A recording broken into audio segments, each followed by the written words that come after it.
2 Center Grove Trojans begin the 2019 football season on the road against number 3 Warren Central.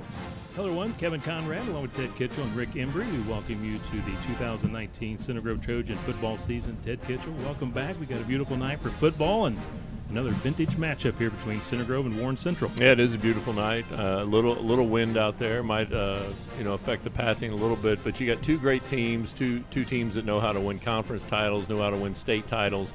Obviously, Warren Central coming off a 14-0 year last year where they beat Carmel in the state final. But experienced teams against two coaches that are very experienced. So it'll be interesting to see what Jason West does.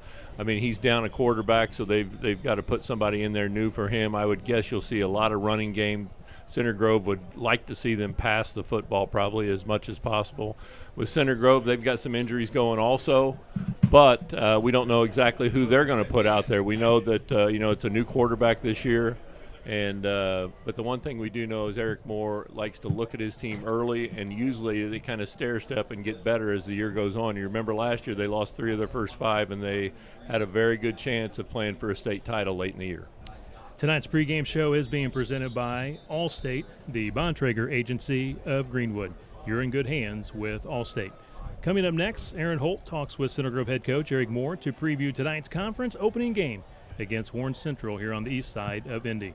This is Center Grove Trojan football.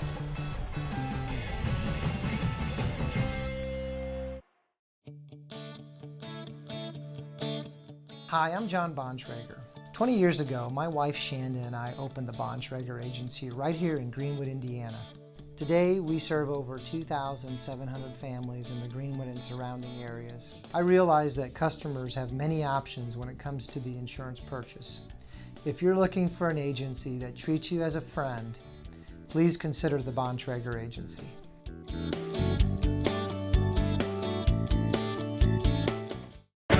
forget that Texas Roadhouse. Can't leave that memory behind.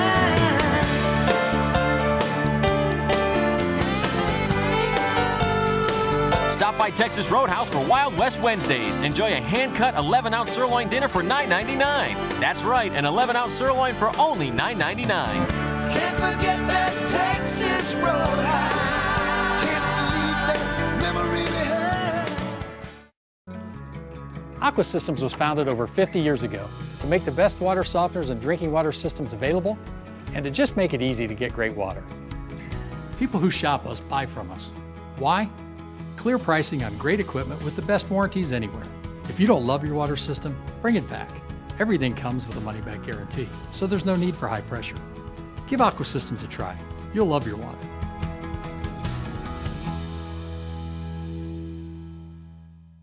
Buying a boat or pontoon with over 100 new and quality pre-owned options, Marine Center of Indiana will help you fulfill your boating dreams. The largest selection, the lowest prices. Regal, Sea Ray, Stingray, Berkshire, and more on sale now. Indy's only top 100 and certified master boat dealer. The best selection, accessories, and a 50-boat service area open 6 days a week. Take advantage of our in by Monday, out by Friday policy. Marine Center of Indiana. We love what we do, and it shows. Visit online at marinecenterusa.com.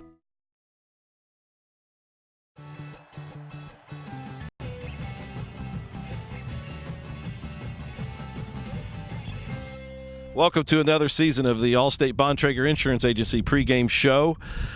I'm standing here next to Coach Eric Moore. And, Coach, the 2019 season starts off tonight with us traveling to the east side against the defending state champion Warren Central Warriors. Well, you don't get any better than this when you get to play the number 1 team, the defending state champion, right out of the box. It's a great night for high school football, featuring one of the best games in the state, maybe one of the best games of the whole year. So we're proud to be in it and proud to play in it each year. It's the best start of high school sports in any sport and any game is the Warren Central Center Grove football game. So I hope everyone can rally out there tonight and really give us the support we need to try to beat the WC Warriors. When you look at this year's team, we lost a lot of starters on both sides of the ball. And outside of Carson Steele and a line that's coming back that's pretty experienced, give us a few players that you would say we should look at offensively. Well, on the offense, this could be a fun year. We get to feature a lot of new kids that have really improved. Newcomer to our lineup as a sophomore anyway is obviously our quarterback, Taven Jackson. And we're expecting great things out of him. He had a great state scrimmage and a great red-white game. And with that is number 20, Mitchell Evans. Back, it brings a lot of strength, quickness, and ability to score in one punch. And he can punt and kick, and hell, he may even drive the bus tonight. I don't know. With him back there will be number 8, Daniel Weems. First time as a sophomore as well, playing a halfback, and our returning senior, number 26, Jalen Goins. We're excited for him. He can run the half of the wing and the full, so he's a utility knife for everybody. And he'll get his first opportunity of his career to start tonight. We'll also bring in Connor Delp, our terrific slot. Great speed, great ability to run down the field, catch balls. Tough to tackle. He'll be at the slot tonight, and sometimes you could also see Veith, number 15, Trent Veith, out the split tonight. He's had a wonderful summer, unbelievable preseason, and we're excited to see what actually is going to happen to him tonight with that tough one-on-one coverage. Defensively, we have 3 returners that would probably be the anchor on the defensive line. It'll be Curry coming in for his sophomore season. He had a great freshman year. In linebacker position, Gabe Boyd probably has the most experience, and then and Max Baker at safety. What are some other new players that we might want to look at? Well, if we go back to the line, for the first time in his career, L.J. Weems, a senior defensive end, will get a chance to start tonight. On the other side of the line will be Austin Booker, 6'6", towering of athlete. He'll get his first varsity start tonight as well. In the middle, it's going to be a mix of a couple, 3 or 4 guys. Senior Gage Gosnell will start tonight, and then he'll get subbed in with number 52, Kyler Johnson. So those three seniors on the line is really going to help with the sophomore and the junior. At the linebacker spot, obviously we got Cody Robinson, probably one of our most physical kid, and our high octane kid. Our team seems to go as he goes right now, and like you said, Gabe Boyd for his 3rd year at linebacker, so we're excited to see what Gabe can do. And also, Jackson Schott will start in his first game tonight as a junior at the Sam linebacker, and we're excited for his athletic ability and see what can happen. In the secondary, Max Baker is our lone starter at safety, and then we'll mix in some guys back there, Spetter, Holt, and Mathena. They'll all come in and out, and Cagney as well, and we'll see what we got. I'm really excited about our 2 corners, though. With Dane Young and Matt Soderdahl, probably as good athletes as we've ever had on the edge of our defense, and if they can get their hands on a ball, they can take it to the house. That's what I love about the defense. When you look at the last 3 times we've played Warren Central, they've all been classic games, but it seems like we've really come out with a slow start. A lot of times it's self-inflicted. I know that's a key to tonight's game, I would imagine, is just let's get through that first quarter and maybe in some cases the first couple plays. Well, they're just so athletic and fast, and you don't see that in practice, and you can't recreate that. So when you get out there in the game, that's why fumbles happen, because you've not been hit that quick from that angle yet. And we have just killed ourselves the last 3 games by fumbling around the ball trying to start the game. And then once we get out of the first quarter, we're great. I would like to have a situation where maybe we could just take a knee the first play of the game. Last year on the first play, we lost our 2 running backs with injuries, as you well know. And from there on, we were just building and patching the sinking ship from there on. But then as we played them again, and later on in the season, when we had our team together, we really molded well, and the outcome was just 8 inches short. So we're excited. I think we're going to have a great start. Our kids understand that we feel offensively in a better position than we have been the last 3 times we played them. We have a lot more experience. Defense is going to be tough, but if the offense can stay on the field, the defense doesn't have to carry the load like it has in the past. We got to make first downs. First downs will be huge tonight. That's how you control the game and keep their great offense off the field. But our defense is a little bit undersized and unexperienced. It's got to start growing up night 1. Turning topics a little bit, your buddy from college, Ted Kitchell, is this coming Monday's having a golf outing, trying to raise money for Parkinson's disease. And though the program or the outing's completely full, we're going to have opportunities we'll be promoting tonight that you can get on a website and donate funds to help that cause. But I kind of had to take a jab at him. I know he was an All-American there at IU with the General, but it's true you could beat him in horse at any point in time, 7 days a week, right? Oh, absolutely. Now, that's a big lie. He would have blocked every one of my shots. I'd have had to back him down in the paint and work him over a little bit. Ted was an unbelievable man and an unbelievable father, and does a great job on telecast of our games.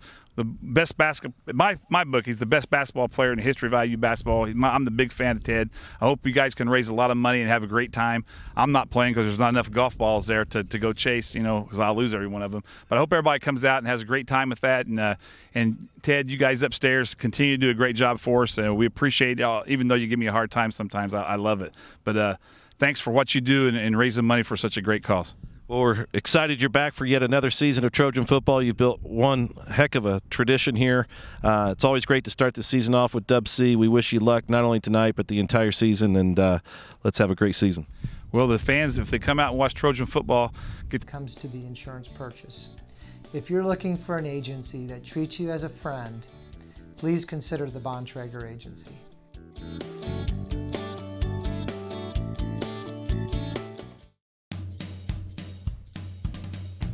Pointer, the company you know as All Things Metal, is now offering residential HVAC service for Johnson, Shelby, and Morgan counties. Mention you heard this ad and receive 10% off any service work.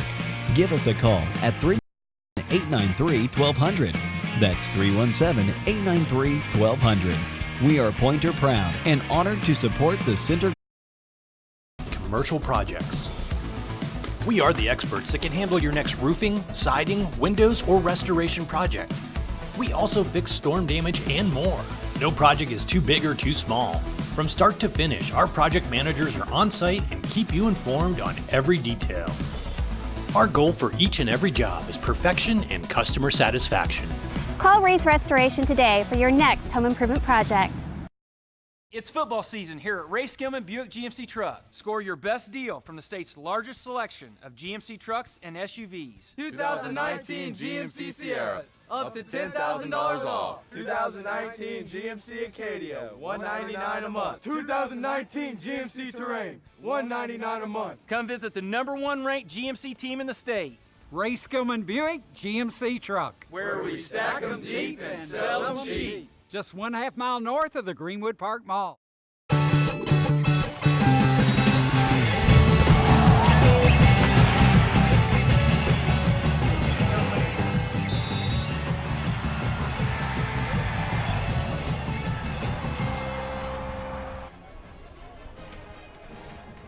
Welcome back to the east side of Indy for the Center Grove Trojans 2019 opener against the Warren Central Warriors. Kevin Conrad, Ted Kitchell, Rick Embry with you tonight. Beautiful night here on the east side. Partly cloudy, 74 degrees. And Ted, we're starting to see the red and white fans here on the near side starting to fill up the bleachers. So it looks like a good turnout here tonight for this season opener. Well, they always travel well, even when the traffic department of Indianapolis makes it as difficult as possible to get to the east side. The people in the red and white are still here. I mean, obviously with 465 North being closed, it's not easy getting here, but they're a little late arriving, but they're here in bunches, and it should be a fabulous football game. And Ted, I would say that's an understatement. It was quite a chore to get here to the east side, but we are here. And we got a great one tonight. Center Grove, #2 in the AP poll. You got Warren Central, #3. But bottom line, it's always a very physical matchup. And, Ted, you've said it before. This used to be the Week 9 game to finish out the regular season. Years ago, Coach Moore got this changed to Week 1 because you want to go into the state tournament as healthy as possible. And that's why they moved it here to Week 1. Yeah, usually after this game, health is not the best thing, because usually there's people that get hurt in this football game because both teams hit so hard, and with power and speed that each have. It should be an interesting game, as I said going into the game. You got two very experienced coaches that Jason West is a very interesting character. I mean, he won at Lawrence Central, won a state title with a great quarterback there, a guy who could run, could pass, kind of do it all. Then he came to Warren Central and they won a state title running the football. Then last year they averaged 250 yards in the air, 255 yards on the ground, so a team that could throw it and run it. So he's always been able to win wherever he's been. I think that says a lot about his defense. He puts some of his best athletes on the defensive end, and his teams are very, very athletic and very good defensively. But the same goes for Eric Moore. I mean, he's done great things with Center Grove football. A team that started last year was not very good, got better and better, and probably outplayed Warren Central in the semi-state, and probably should have won that semi-state and possibly a state title. But it didn't work out that way. But it should be very interesting tonight as we come into two teams that are very inexperienced, especially at the quarterback position. So I'm looking forward to seeing what they offer here. Ted, the big news for the Center Grove Trojans, obviously we watched Center Grove warm up tonight, and we saw number 30, the junior running back, Carson Steele. He is in street clothes. He is not in uniform tonight, so obviously he will not play tonight for Center Grove here in the opener. The word from the bench is he's nursing an injury. We do not know when he'll return, but he will not be available tonight, so there's an opportunity for someone else to step up tonight. Yeah, and someone else would be like a Mitchell Evans. He's supposed to be extremely good. I have not seen him play yet. Jalen Goins, also very good. Daniel Weems. These three guys should have a great opportunity. Also, I think you're going to get a chance to see Tavon Jackson show something we really haven't seen over the last couple years. That's a quarterback who can really move, and on the move he can also throw the football. So it should be a great game. Even though Carson is hurt, knowing Coach Moore, next man up. I mean, you just step up. Whoever is in that position needs to do the job, whether it be blocking, carrying the ball, whatever it might be. But you don't worry and whine about that guy not playing. The next guy steps up and you move on.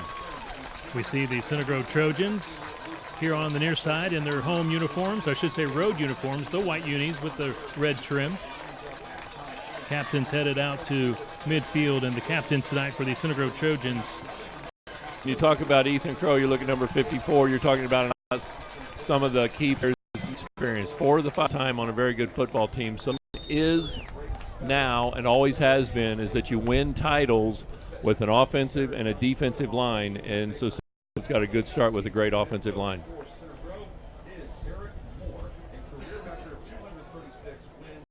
Coach for the Warren Central Warriors, Jason West, now in his 7th year at Warren Central. 3 state titles for Coach Jason West, 2 here at Warren Central last year and back in 2013. He won. Played Center Grove in like the semi-state 14, but there was no doubt who was the better team that night. West does an outstanding job, as does Moore. Both of them sometimes like to put some of their better athletes. Warren Central, the Trojans have lost to the Warriors tonight. I know Senator David Bell, all these great just do a much better job tonight.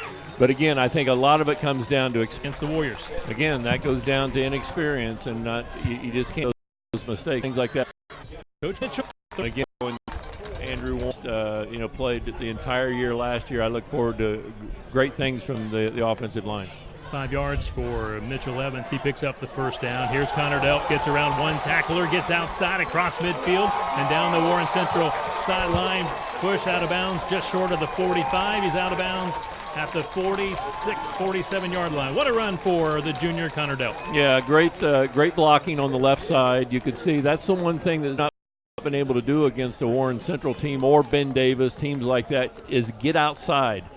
Obviously Carson, pounds him in the middle, but it's so important when you can run sideline to sideline as Connor did right there. Great athlete, great speed. He can always run when needed, but also, as we talked about, he can really check that. That's a 4-yard pickup, so 2nd down and 6 for the Trojans. Opening drive of tonight's ball game. Connor Delp from the backfield this time, close to another Trojan first down. Yeah, and that's important, just continuing to move the chains. That's something I've always said. You don't have to get big chunks, but continue to move the chains. It puts confidence in your head that you can do it, and it obviously takes away from the defense not being able to stop you.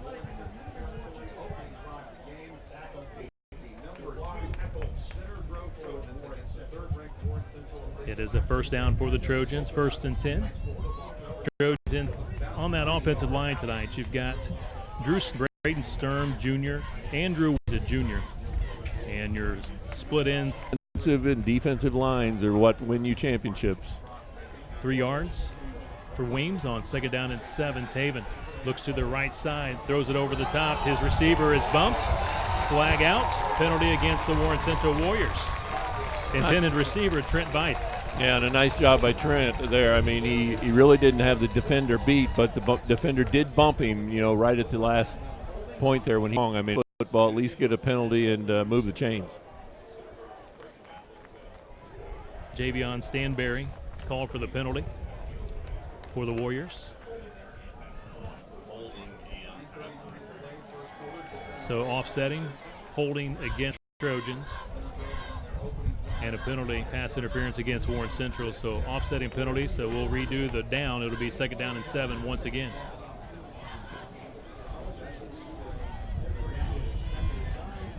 You can hear that here in the first quarter, and it definitely is a factor.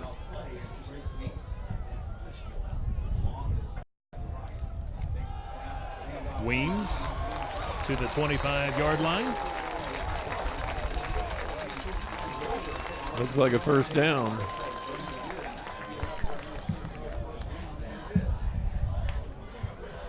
Boy, that looks close. I'm surprised that they didn't measure that.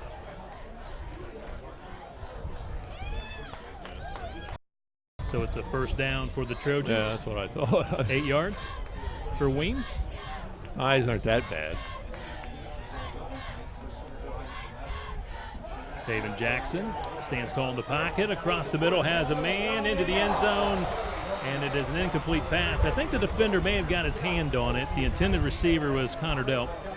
Good defense by the Warriors in the end zone. Yeah, the ball hung up just for a second. Again, as I said, we're going into a pretty strong wind. It looks like it's about 20 mile an hour out there. As I walked in tonight, it definitely was a wind. And you look at the American flag down on the end, and it's whipping pretty good. So that ball was thrown and held it up just a little bit, just long enough for the defender from Orange Central to get in and knock it away with his left hand.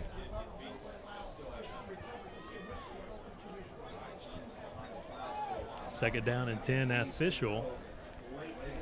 It is against Center Grove.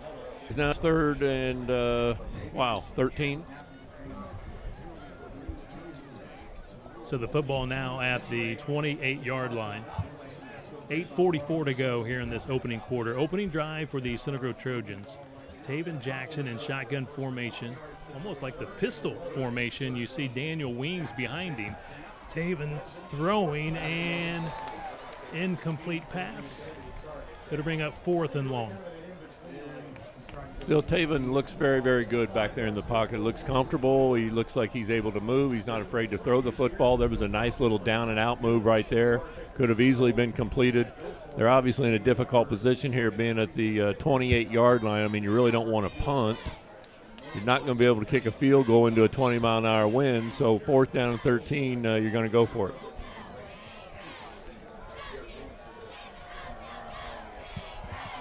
So on 4th and 13, Taven under pressure rolls to his right.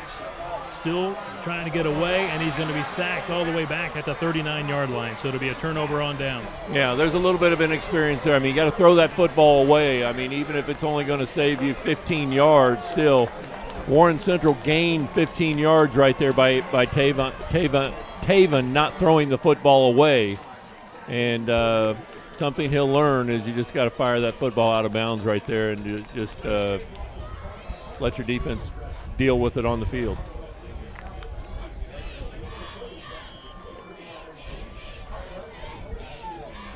Well, Center Grove was able to move the football offensively. Now we're interested to see what Warren Central's going to do. I mean, they came in and we thought we were going to see Maddox Tavernier as their quarterback, but he's hurt. So one guy we do know we'll see is Randy Wells, number 10. He's one of the key guys in their offense.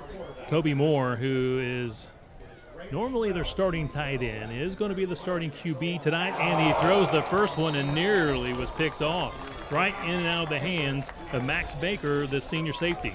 Well, Jason West has gotten – he's not afraid to throw the football. Obviously, he had Jaden George last year who did an outstanding job, and they became, every bit as good passing as they were running. But, we all remember the Warren Central teams that had pounded you for about 600 yards on the ground, and I would still bet that we're going to see a lot of Randy Wells here tonight. Handoff goes to number 10. Good job by the Trojan defense to bottle him up. That is Randy Wells, senior, 5'10", 205-pound running back. He was a defender last year for the Warriors. He's also their punter. Well, he had a good gain there. He gained about 5 or 6 yards, but mainly it was because the offensive line. Their offensive line is huge. It's averages about 280 pounds, and Wells gets in there behind him, and he's able to gain 5 yards. 3rd down and 5 for the Warriors.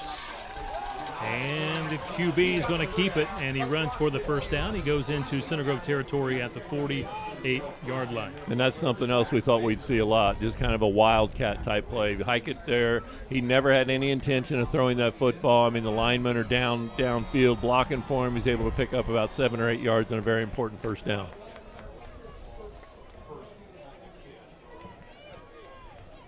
See, they really don't huddle up. I mean, they get in position. He looks to the sideline. Offensive coordinator gives him the play. They get ready and go. Kobe Moore, 6'3", 220-pound quarterback.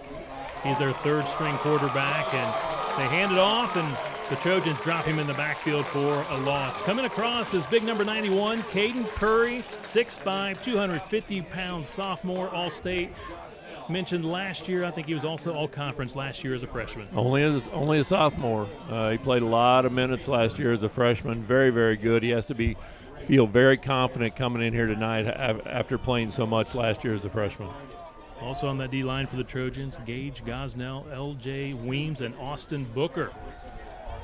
Moore to throw, dumps it off underneath. It is a completed pass to the 45-yard line, well short of the first down. He finds Derek Allen on the reception for 4 yards.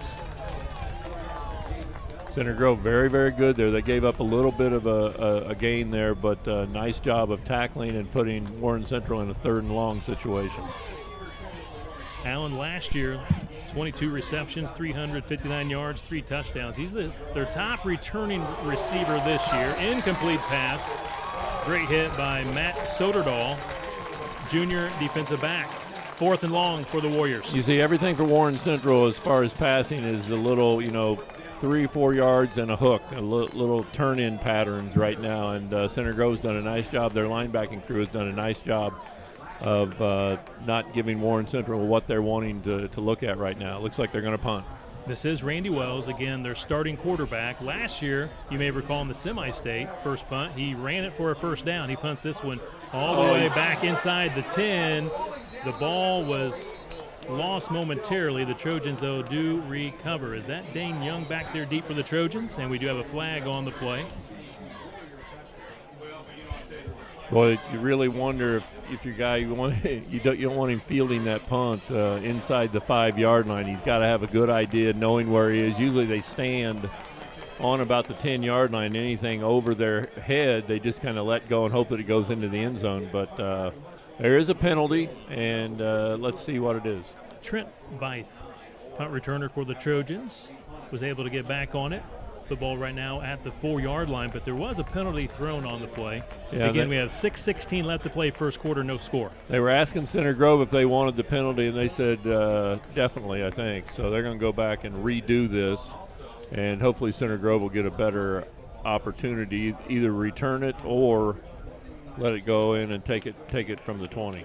Randy Wells last year, Ted, he averaged 46.5 yards per punt. That one went for 40 and yards. He's got a good wind behind him. So they're going to make him re-punt it. Again, he's the running back. He's very quick and fast. So always expect the fake. You always have to be aware that they might fake it at any time. Center Grove has nobody back to field this punt. Trying to take away any possibility of a fake. Look, he's saying nobody's back there. Coach Moore seems to know that there's nobody back there. One of the coaches come running down at him. Another nice punt by Wells. There, you got out of the way. Trying to see if it'll go into the end zone. There you go. And they're going to say a touchback. I thought maybe the Warren Central player was able to get it, but they said he did not. It is a touchback. It'll be at the 20-yard line for the Trojans' second offensive drive tonight. Yeah, much better job right there. I mean, he was on about the 10-yard line. Once it goes over your head, you just let it go and hope that it goes into the end zone and take it out at the 20. Much better field position than what they did have at about the 3-yard line. 50 yards on the punt. Touchback puts the football at the 20. 6 minutes left to play. We're in the opening quarter. No score. Center Grove turned it over on downs on the opening drive, and then the defense forced Warren Central to punt. Flag here on the near side. It's going to be against Warren Central once again. Encroachment by the Warriors. Well, and that's another key penalty. I mean, all of a sudden somebody starts off 1st and 5 rather than 1st and 10. And just like they made the penalty before that, rather than Center Grove starting at the 2-yard line, they're out at the 25-yard line now, and they've yet to run a play. So Center Grove's gaining yardage and not even running any plays.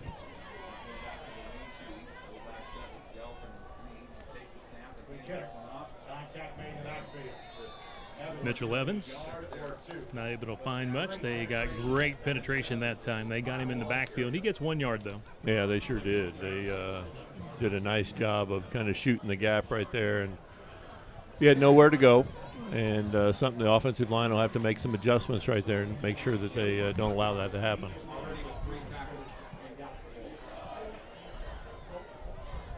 Second down and 4. Weems needs 4 yards for the first down. It's close. He's going to be spotted just shy of the 30-yard line. So like it's about third and about half a yard to 1 yard. Third and short.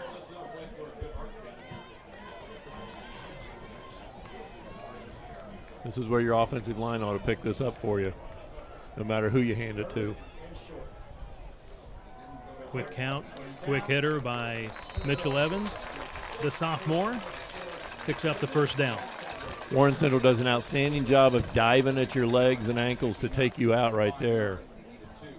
I mean, Mitchell Evans does a nice job of getting up the field, and then Warren Central able to take him out. But again, moving the chains, great first down for Center Grove.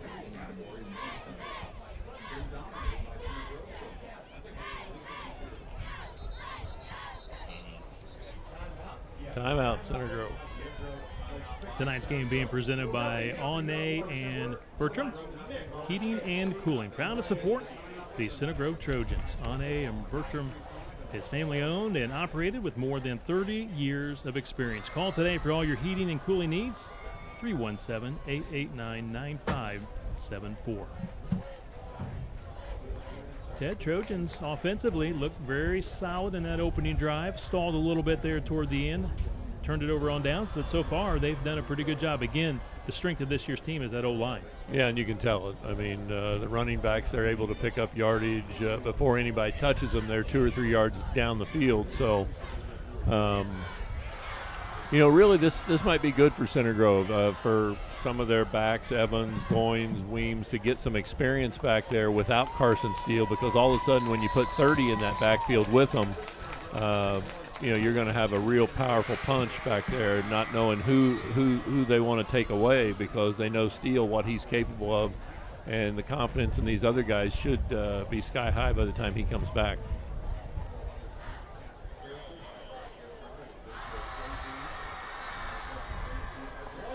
.448 to play.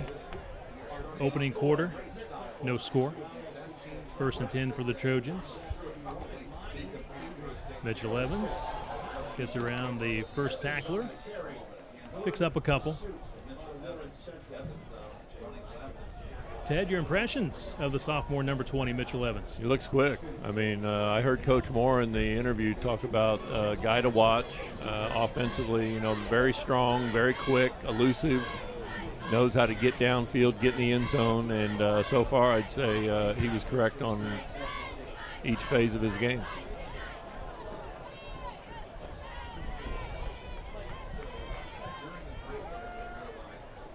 Second down, Taven fires, has Connor dealt, and makes the catch. First down, Trojans into Warren Central territory. Good concentration by Connor right there, because he gets popped pretty good, and just as he catches the football, you're going to see good job by the offensive line, gives him time. He needs the time, but Connor gets hit just as soon as he catches the football, but comes up with it. 19 yards on the completed pass. Taven Jackson, for a sophomore, Ted, looks very confident in the pocket. One cool customer, that is for sure. Taven, play action, across the middle. Ooh, dropped it. Might have let him just a little bit too much. He was looking for Mason Long, junior split in. He was open. Yeah, Mason kind of sat down in that position rather than continuing his route. I think he's supposed to sit down in that opening, and Taven just let him just a little bit too much, but still, I like to see him throw on first down. I mean, everybody in this league knows what Eric Moore's about. He's a wing T guy. He likes to run the football. All of a sudden, you put a quarterback back there who can throw the football. There's a lot more things they have to cover. Second down and 10. Weems finds something here to the near side, and he almost gets to the 40-yard line. 6 yards for Weems. Looked like he was going to break it. Looked like he was going to break it to the outside, but that's one thing with Warren. Great athletes. They close very quickly, especially on the corners. Their corners and their safeties close very quickly, and they're able to bring him down. and bring up a 3rd down and 4. Willie Eaton, senior defensive back, chases him from behind, makes the tackle, brings up 3rd and 4 with 3:15 to play here in the first quarter. Second drive of the night for the Trojans. Right back to Weems. Trips up as he squirts through the hole, and a good spot should get him a first down. It's close, and it will be a Center Grove first down. 5 yards for Weems. It's Eric Moore football, moving the chains, 10 yards every three downs, and he likes that football, wears the defense out, has them on the field a long time, and it's worked wonders for him for many, many years.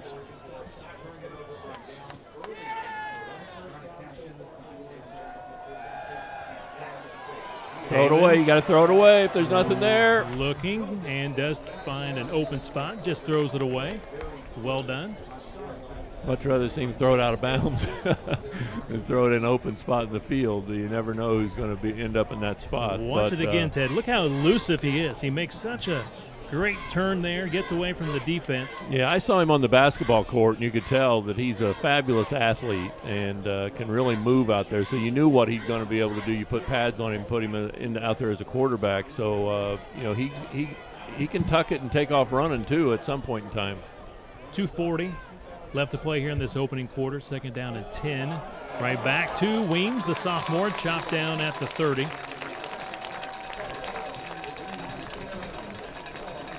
Good gain. I mean, 7 yards. 3rd down and 7 or 3rd down and 3 gives you a lot more options than 3rd down and 10. So that's a big gain. Nice job by the offensive line, opening holes. Now you got a lot of options with 3rd down and 3.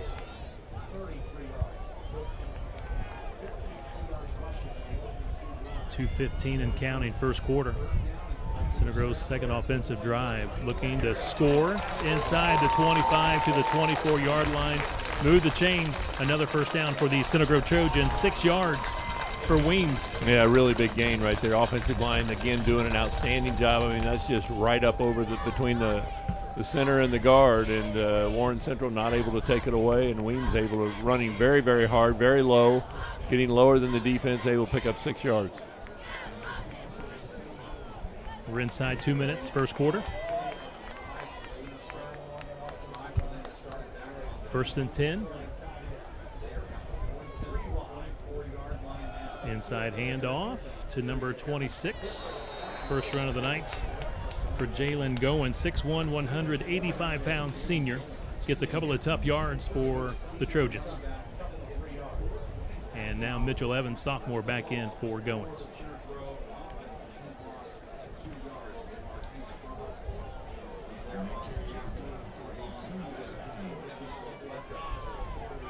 Harrison Luck brings in the next play for the Trojans.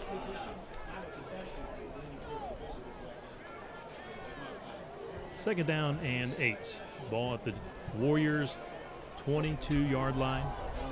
Jackson from shotgun formation. Mitchell Evans breaks an arm tackle, and he's inside the 10. Some nifty moves by the sophomore. Yeah, very nifty moves. I mean, he got contacted about at the line of scrimmage, and watch him bounce off right here.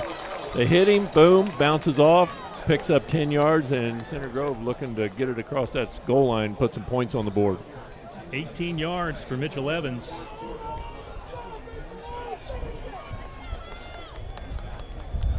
First down, 1st and goal, just inside the 10. Connor Delp from the wing-back position. Nice spin move. Taken down at the 5-yard line. 4 yards for Connor Delp. Yeah, Connor, you can see his quickness. He's very fast. Not very big, but very fast, and he kind of hide behind that offensive line right there. Did a nice job, spun, picked up a couple extra yards that he was able to pick up. Ted, a very methodical drive. This is Coach Eric Moore football. You got that right. Wing T football at its finest. Mitchell Evans with the handoff, looking for the end zone. Ball squirts out. It's in the end zone. Did the Trojans recover it? Yes, they did. Touchdown, Center Grove. Mitchell Evans reaches the ball out, fumbles it into the end zone. It's recovered by Harrison Luck, senior, and he gets credit for the touchdown. Yeah, that's lucky. You want to be careful there reaching that football out. You see a lot of the professional guys do that, but right there, I mean, he fumbles the football before he gets across, and that is a fumble. Center Grove able to come up with that football and make a huge play at a big time here on the east side. Center Grove sets up in the swinging gate. Austin Watson Jr. is the kicker. His first varsity appearance. Luck is the holder. Curry, the long take an early lead here against the Warren Central Warriors on the east side of Indy.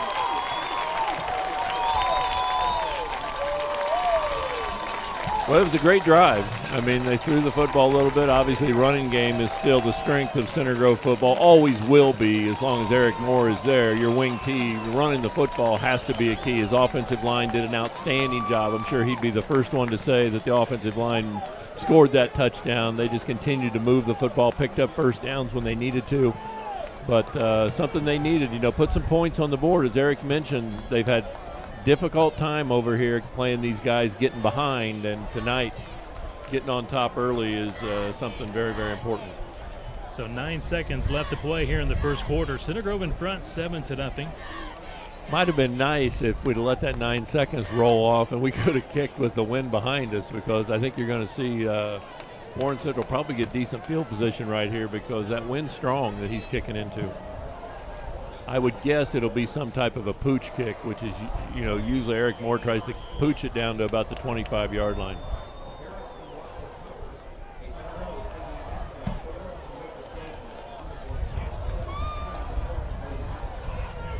Austin Watson will kick for the Trojans. Looks like he's going to set up to do the sky kick. Yep, sky kick here to the near sideline, the Trojan sideline, and it's dropped but picked up by the Warren Central Warrior player, number 5, and he's going to lose some yardage as he tried to reverse field. That is Leo Warren. He's a senior running back, and great coverage by the Trojans. Number 37, Cody Robinson, senior linebacker, makes the tackle.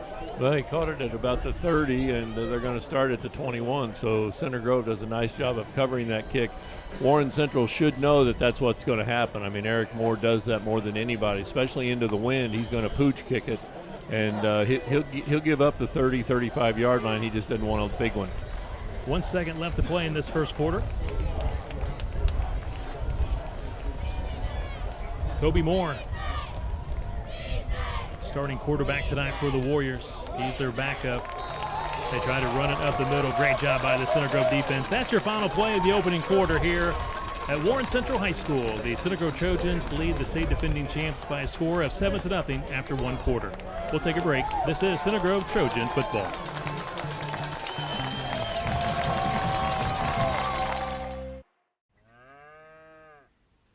We get it.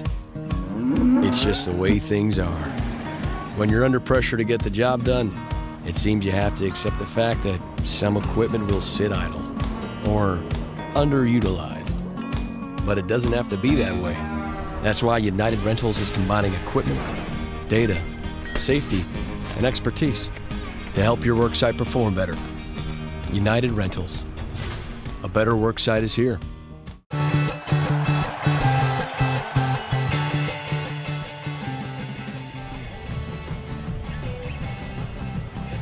Tonight's second quarter being presented by Travis Creek Stables, by Morgan Insurance Group, and by Aqua Systems. If we can, Matt, let's maybe take a check of some other football scores going on tonight on our Gandalf Financial Services scoreboard. Maybe we'll take a peek at just a few other area high school football games tonight. Ben Davis trailing Brownsburg 14-0 in the first quarter. Fisher's shutting out North Central. How about that? 26-0 at halftime.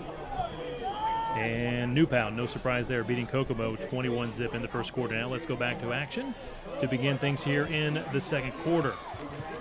Handoff going to their senior running back, Randy Wells. Picks up some good yardage. Yeah, very good yardage. About 12 yards right there. Gets him a first down. And when push comes to shove, I think Warren Central, like Center Grove, they're going to run the football when they need it. I mean, Elliott was their key last year, gained over 3,000 yards. And that's their meat and potatoes, is running the football.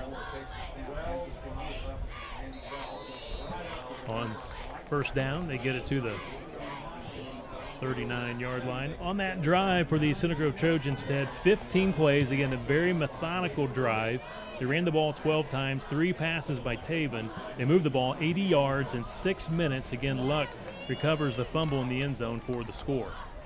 Center Grove leads it 7-0. We're in the second quarter, 11:16 to play until halftime. Pass to the far sideline, incomplete.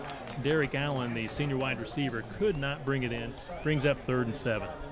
Well, 15 plays does nothing but wear the defense out. I mean, they're out there on the field a long time. It'll come back to pay dividends late in the fourth quarter, and that's the type of things Eric Moore likes in his football team, being able to stay out there on the field, pick up their first downs, not make mistakes.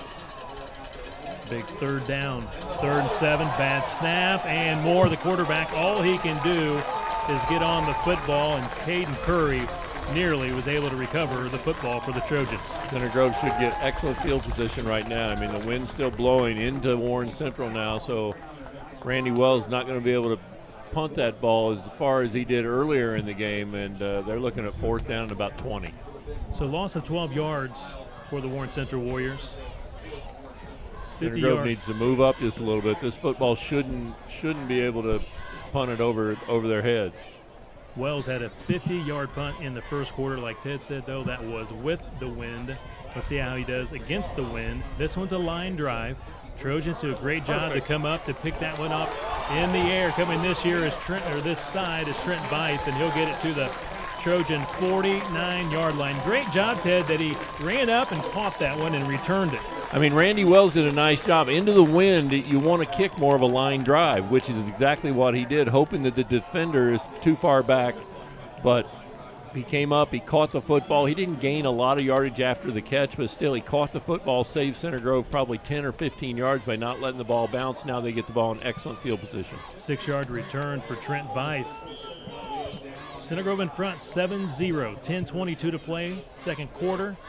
1st and 10 at the Trojan 49. Mitchell Evans sprints outside. There are 2 flags down. Wow, he went down pretty hard on that sideline too. He goes out of bounds. He's to his feet, runs back to the huddle, but we do have 2 flags down. Most probably likely a holding against the Trojans. So with a break, what we're going to do real quick, let's go to our sponsor, Otterbein Franklin, proud to support the Trojans. Otterbein Franklin Senior Life Community is a vibrant, faith-based, not-for-profit senior living community serving older adults for more than 100 years in Indiana and Ohio. Come see for yourself. Call 317-736-7185 to schedule your visit or check us out at otterbein.org. Ted, what do we have? Holding? Yeah, holding. They're looking at 1st down and 20.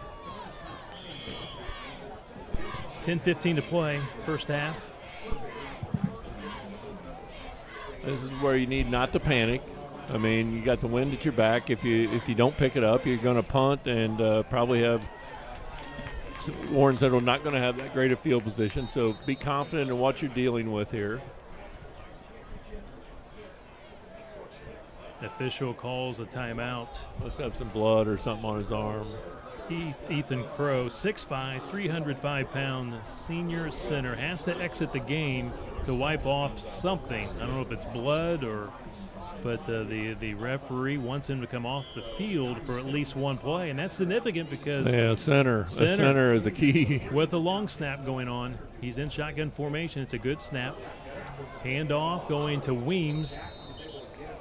I believe that was Weems. Yeah, number 8, Weems. He gets 3 tough yards. He is slow to his feet, flexing that right arm and shoulder. Yeah, I think he ran into Warner, who's trying to stay on his block right there, and he ran into his own blocker, but still 2nd down and about 18. Crow back out there at center. 2nd down and 17. Jackson looking, now scrambles, finds an opening, gets down at the 49-yard line. He gets back to the original line of scrimmage. It'll bring up 3rd and 10 as he picks up 7 yards. That was a great play. I mean, he looked at his initial receivers not available. Don't throw it into a crowd. Tuck it, run down the field. As soon as you see there's going to be contact, get down, which is what he did. We need you as our quarterback. Very well done. Taven very composed out there. Only a sophomore playing against the number 3 team in the state of Indiana, defending state champs. Steps up. Great play. Finds Weems, and Weems is hammered by the Warren Central defender, number 5. Lael Warren puts a lick on Weems, and he is slow to get up. And I'll tell you what. Just shy of the first down by a couple of yards. Warren closes so quickly. I mean, it looks like Taven makes a great pass. He just flicks it out there. It looks like Wims is going to pick up the first down, and Warren Central able to take him down. Interesting situation right here with a lead. I mean, you don't want to give the ball up around the 50-yard line, so Eric Moore is going to punt it. And if done the way it should be done, Center Grove should have Warren Central pinned back a little bit. You want this one kicked high in the air, plenty of time to cover. This is Mitchell Evans punting for the Trojans, and it drops at the 5-yard line and bounces into the end zone for a touchback.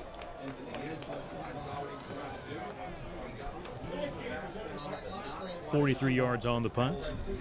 I don't think they got that one off in time. Actually, there should have been a delay of game penalty. They did not call it. Warren Central, if it is a penalty, Warren Central's not going to accept it. They're more than happy to get it at the 20-yard line.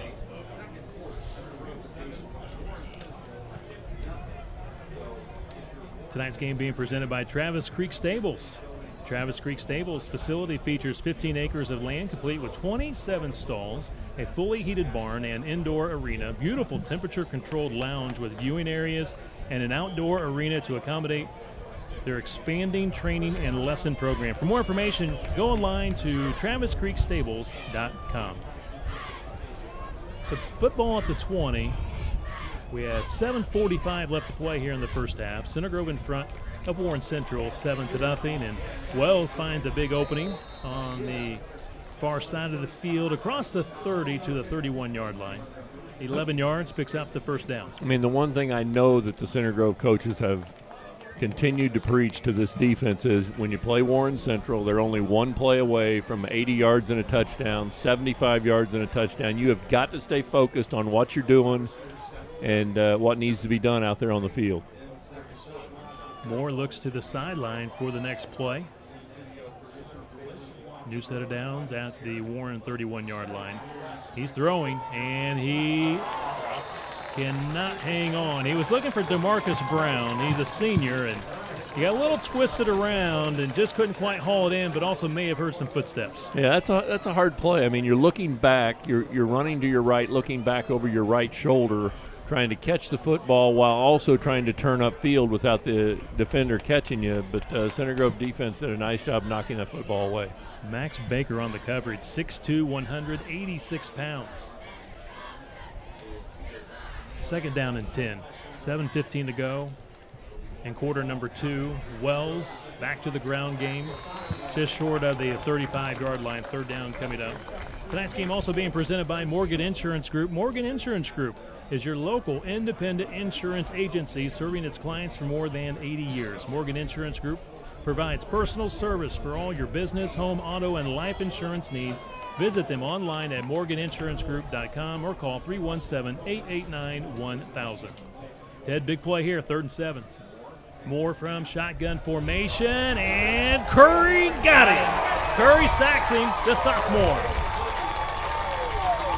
He's a beast. No doubt about it. I mean, they've had real trouble trying to handle him over there. He's on this time he's a defensive end on the defense on the right side, and they have not been able to handle him. He has gotten through, made big tackles, and right there a big sack. Curry last year, 64 tackles, 11.5 tackles for loss of yardage, and 2.5 sacks. He registers his first sack of the season. Again, that's what he did last year as a freshman. Exactly. All-conference, all-state honors last year, playing in the MIC conference as a freshman. Wow, Wells with a high punt. Great well catch. Done. Fair caught inside the Center Grove 45-yard line at the 42. Well done. The punt goes for 28 yards. Good hang time, but just didn't get much distance going into the wind. Yeah, pretty stiff wind. You have to know where that wind is, and when you're punting into it, it's no fun. Tonight's game also being presented by McAllister's Deli. McAllister's Deli, located on State Road 135, is proud to support the Trojans. Join McAllister's Deli for handcrafted sandwiches, fresh salads, ginormous spuds, and their famous sweet tea. McAllister is proud to support the Trojans. Sounds like, Emery, that sounds like another place you and I, if we just go in and mention Kevin's names, just mentioned his name, it's probably free meal, right? Hey. Yeah. Ginormous spuds. Ginormous spuds. Hey, I should mention, if you go to McAllister's, take your Center Grove football ticket with you and get a free iced tea. How about that? How about that? They got the best iced tea. They do. Sweet tea. Second down and 3. Weems, 7 yards on first down. Delp in motion. Evans squirts through there and dives for the first down. I like that second effort. He gets the first down. Yeah, that's not an easy run right there. You've only got about a yard or two between you and the quarterback, and you don't get to build up much speed before you have the ball. Obviously, Warren got in there if he's able to jump cut, and that's something that Carson Steele makes look easy when he's in there, but it's not an easy move, but a great play to pick up a first down. Ted, that rule that you love so much, Warner for Center Grove offensive lineman, lost his helmet. Got to come off for one play. Just a foolish penalty. Just makes no sense. I had to mention that just for you, Ted. So 1st and 10 for the Trojans at the Warren Central 48-yard line. Right back to Mitchell Evans. They stack him up at the 45-yard line. 3 yards for Mitchell Evans. Wasn't much room there, but he put his head down and picked up 3 yards. 4:40 to go here in the first half. He got 3. Second down and 7. Center Grove has been able to control this first half. Long drives here on offense. Look out for a pass here. Taven rolls, steps up, tries to get away from the defenders, and he slides down, takes a little bit of a hit. He is very close to the first down marker, and now a flag is thrown. Did the Warren Central Warrior lead with the helmet? We'll watch it again here, Ted. Yeah, I don't think he hit him late. I think he was still, but he might have led with the helmet, where he's trying to spear him. Number 2. So it'll be a personal foul, 15 yards. Led with the helmet. If so, you're right, Ted. It should be 15 yards. We'll see what they do here. They're going to march it off.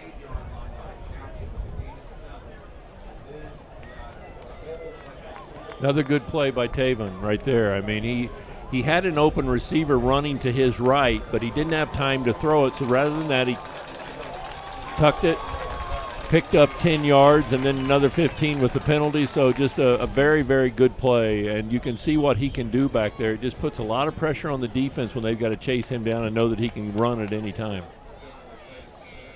Football at the Warrior 23-yard line. 1st and 10.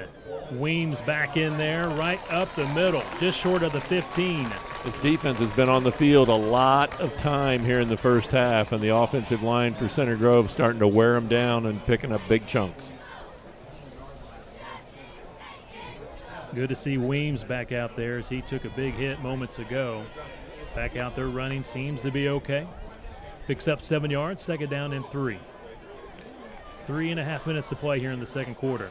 Jackson in shotgun formation. Handoff to Weems up the middle. He coughed it up. Fumble. At the 10-yard line, Warren Central celebrating as though they have it. And the official says it is Warren Central football at the 10. Weems took a hit, and he coughed it up. Well, you just can't turn the football over, especially down in the red zone. I mean, just another huge chunk right there. It was going to be a first down. It's going to be first and goal at about the 8, and the defense knocks it away. They get on it.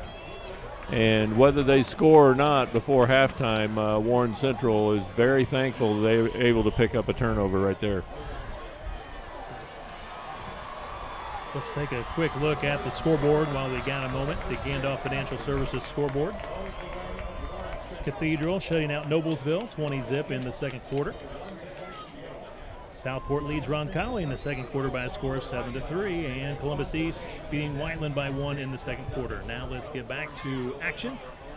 The Warriors from their own 10-yard line. Kobe Moore sails it out there, out of bounds, incomplete pass. Again, Ted, we had the word that Kobe was big, strong, could run the football. Again, he's primarily a tight end that's filling in at the quarterback position, but we didn't know much about his passing ability. Yeah, and you can see, I mean, he can throw the football, but he hasn't been very accurate so far. And Baker did a nice job right there, 17. He kind of had that route covered. I mean, there was no way to fit that ball in there. Moore in shotgun formation. He rolls to his right and throws it into the turf. Incomplete pass brings up third. I mean, Eric Moore has to love seeing this, seeing them try to throw the football with an inexperienced quarterback. I mean, it's tough enough to throw the football in high school football anyway, let alone an inexperienced quarterback, especially with their big offensive line and Randy Wells, who's very fast back there. But you continue to throw the football. Center Grove's going to get this football back in excellent field position. 3rd and 10, 3:16 to play. Opening half. From the Warriors' 10-yard line, the quarterback Moore is going to run it. Trojans do a great job to gang tackle Moore, and he's well short of the first down. And Coach Eric Moore calls the quick timeout, stops the clock with 3:08, so the Warriors will be forced to punt deep from their own territory. Yeah, they ought to get this inside the 50-yard line. Center Grove should be able to. I mean, he's kicking into the wind. The wind's still very strong as you look up at the American flag. And Randy Wells, who's an outstanding punter, it's just it's difficult to kick into the wind like they're going to do. Center Grove should get this football in excellent field position. Tonight's game also being presented by Chris Tapak of Wells Fargo Advisors Financial Network. Proud to support the Trojans. Chris Tapak has been serving the investment needs of the Center Grove community for nearly 20 years. Contact Chris Tapak at 317-660-8406 to set up an appointment to begin planning for your financial future. Chris Tapak of Wells Fargo Advisors Financial Network is proud to support Center Grove Trojan football.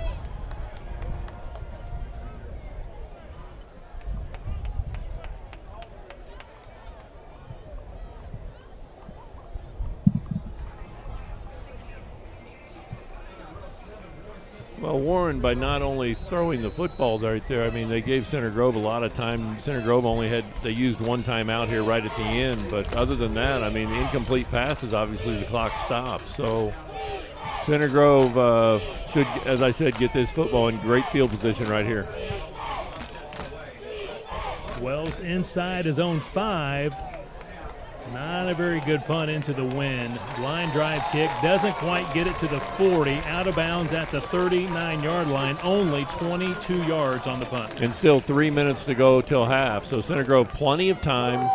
You got a couple timeouts still in your pocket that you can use at any time. So you can run the football, you can pass the football, you can do pretty much anything you want to do here. And Center Grove's offensive line has been having their way the last couple possessions with this Warren Central defense. Center Grove with one timeout remaining. 3 minutes left to play first half. Football at the Warriors' 39-yard line. Plenty of time for Center Grove to move the ball. Mitchell Evans sidesteps the first fumble again. Warren Central player, but he loses the ball for the second time tonight. The first time he lost it, it went into the end zone. It was recovered by his teammate for a touchdown. This time it's recovered by Warren Central. So 2 turnovers. Back-to-back possessions here for the Trojans. Well, give Warren Central, I mean, they did a nice job. They got tremendous penetration right there and made it very difficult for Evans to handle the football, but you got to hang on to the football. That's the 3rd fumble by this team tonight, and I mentioned, in the beginning that usually inexperienced football games played by inexperienced players, whoever makes the most mistakes are going to come out on the wrong end of that game. And so far, Center Grove lucky to be ahead 7-0.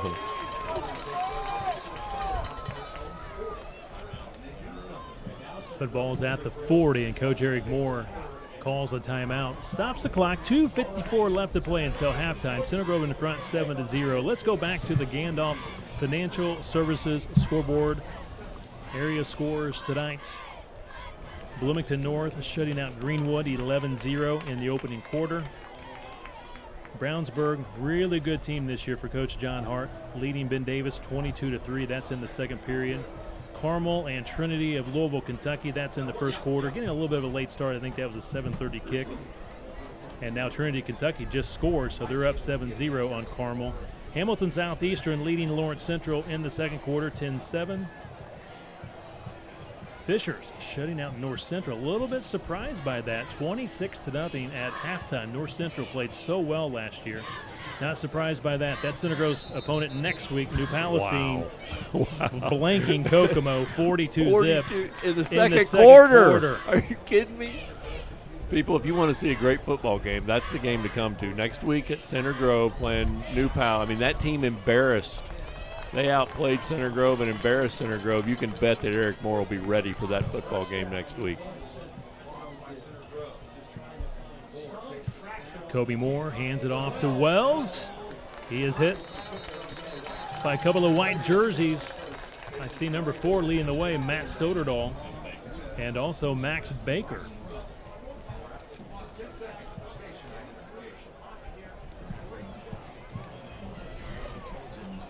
Warren Central not in a big hurry right here. Still 2 minutes and 30 seconds left until half, but you would think with 57 yards to go, they would speed things up just a little bit. Second down and 7 after Wells got 3 yards. They go right back to Wells, right into the teeth of the defense. Boy, and they stopped him right there. I mean, that's right in front of us. Wow. They stuck him, and there's nowhere to go. Watch it, Ted. Let's see this again. Yeah, you can see the whole defensive line's right there on top, and there's no place to go. Great job by Center Grove's defense. 3rd and 5 for the Warren Central Warriors. Clock continues to run. We're inside 2 minutes. Yeah, you would think Jason West would run this football, whether they pick up a first down or not, just because they don't want Center Grove to get their hands back on the football. Low snap. Moore just gets on the football. That's all that he could do. That's the second time he's had 2 bad snaps out of shotgun. So it's 4th and 11, 12 yards. This is going to be about 4th and 12. They got a punt, and they're going to have to punt with about 57, 58 seconds left on the clock. So Center Grove will get the football back. Be interesting to see where they get it. They should get it about the 35-yard line, and then see what Eric Moore wants to do. Jason West letting the clock run. Warren Central will get the football to start the second half.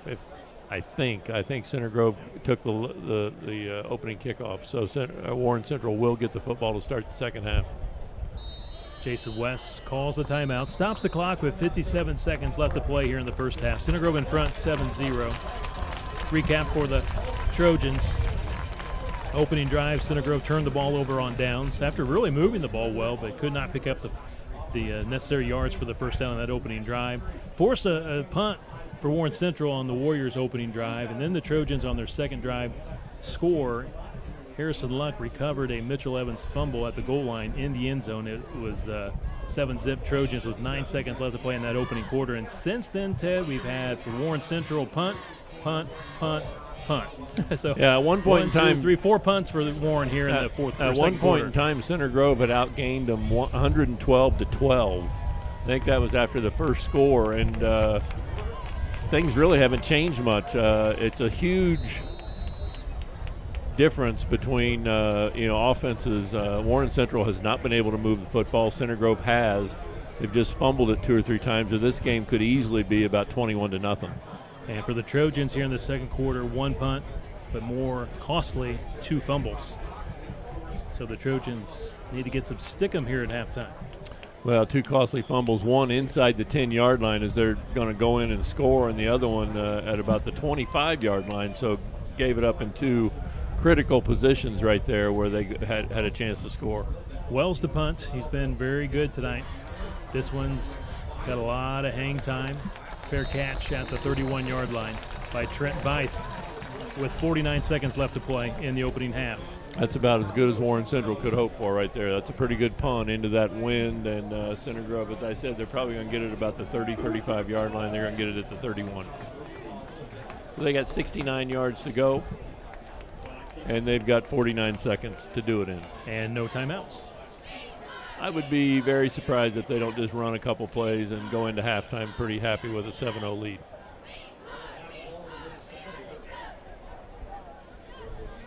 Taven under center, hands it off to the man in motion. Connor Delp Jr. has quite a bit of green grass here on the near side, gets it across the 40 to the 41-yard line. Well, that's the second time Connor's been running left. Both times been very efficient, able to pick up big yards. The first time he picked up about 20 yards. There he picked up about 10. So he's had a couple carries, and I think he's got 3 carries. He's probably got about 25 yards. 9 yards for Connor Delp. 2nd down and 1. 18 seconds and counting first half. Taven in shotgun formation, takes the high snap, flag thrown. Weems dives to the 44-yard line, but there is a flag on the play. It's on Center Grove, it looks like. He's pointing that way. Coming up in just a moment, we will have our Ray Skillman Auto Group halftime show. Ray Skillman, where we stack them deep and sell them cheap. Our special guest will be Center Grove Miss Softball. Ted, how about that? Abby Herbst, state champ, Miss Softball, will be with us in just a few minutes. What a splendid senior season for this young lady, headed off to be a Wisconsin Badger. They've done some great things with that softball program. I love watching the college women play softball. Hopefully I'll get a chance to watch her, but I always tune it in when they're playing in the regionals and eventually the NCAA championships. It's a fast game and a fun game to watch. That penalty was against Center Grove, and the Trojans let the clock run out. That should take us to halftime. The official says, yes, we're ready for halftime.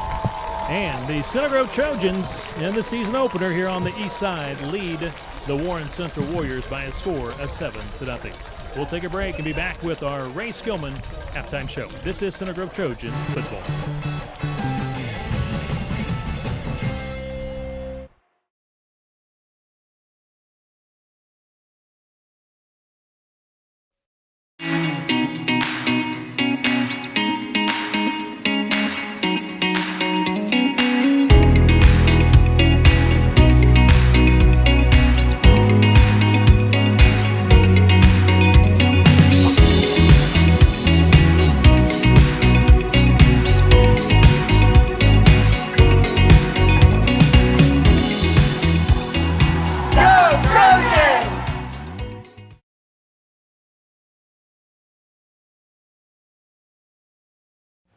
I like this organic mac and cheese.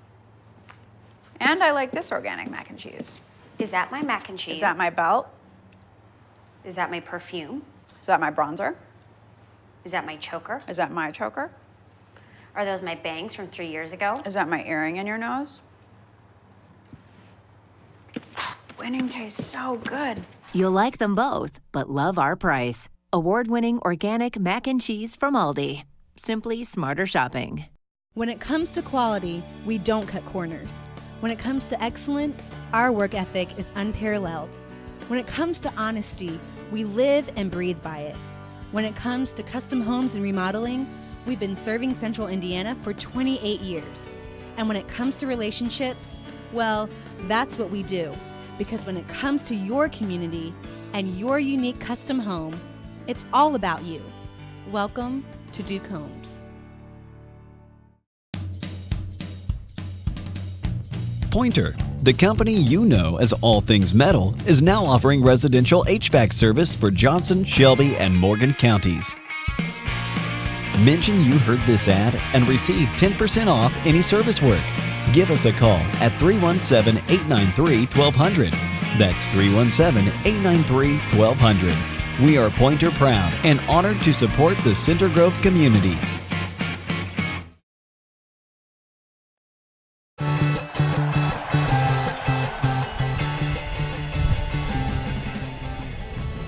Welcome back to Warren Central High School on the east side of Indy. We are at halftime.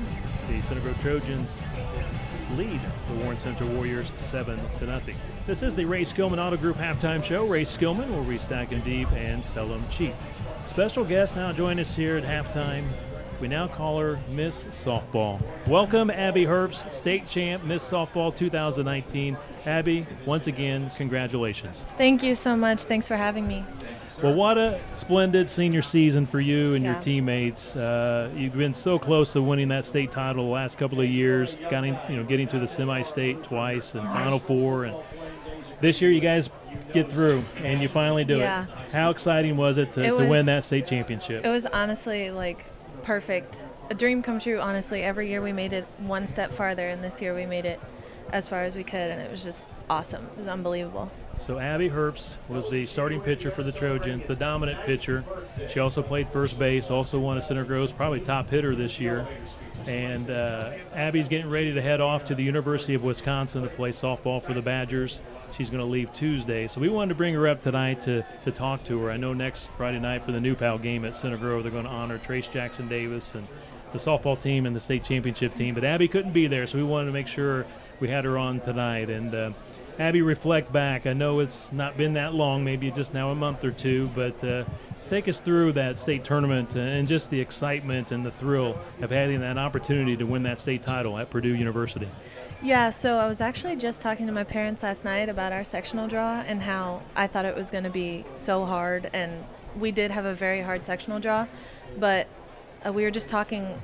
I think once we beat Franklin in 11 innings, we all knew that we could do it, because that game was just, we had 3 crazy games right in a row, and I think us persevering through all 3 games just like let us know that we could do anything and we could beat anybody we came across. Like I mentioned, the last couple of years, you get to the semi-state round and couldn't quite get through, but this year, in talking with your junior catcher, now senior, Lexi Fair, she said, we just had this feeling, this confidence that somebody was going to make a play to get the hit to win the game. She just said we had that feeling. It's not arrogance, it's just that feeling of confidence. Yeah. We kind of had a rough beginning to the season because we had to figure things out and see where everything was, but I think once New Pal beat us, we kind of had the realization like, okay, we need to get it together, we need to figure it out. And then we all just kind of started clicking and bonding, and then we all just started working together and doing it for each other and not ourselves.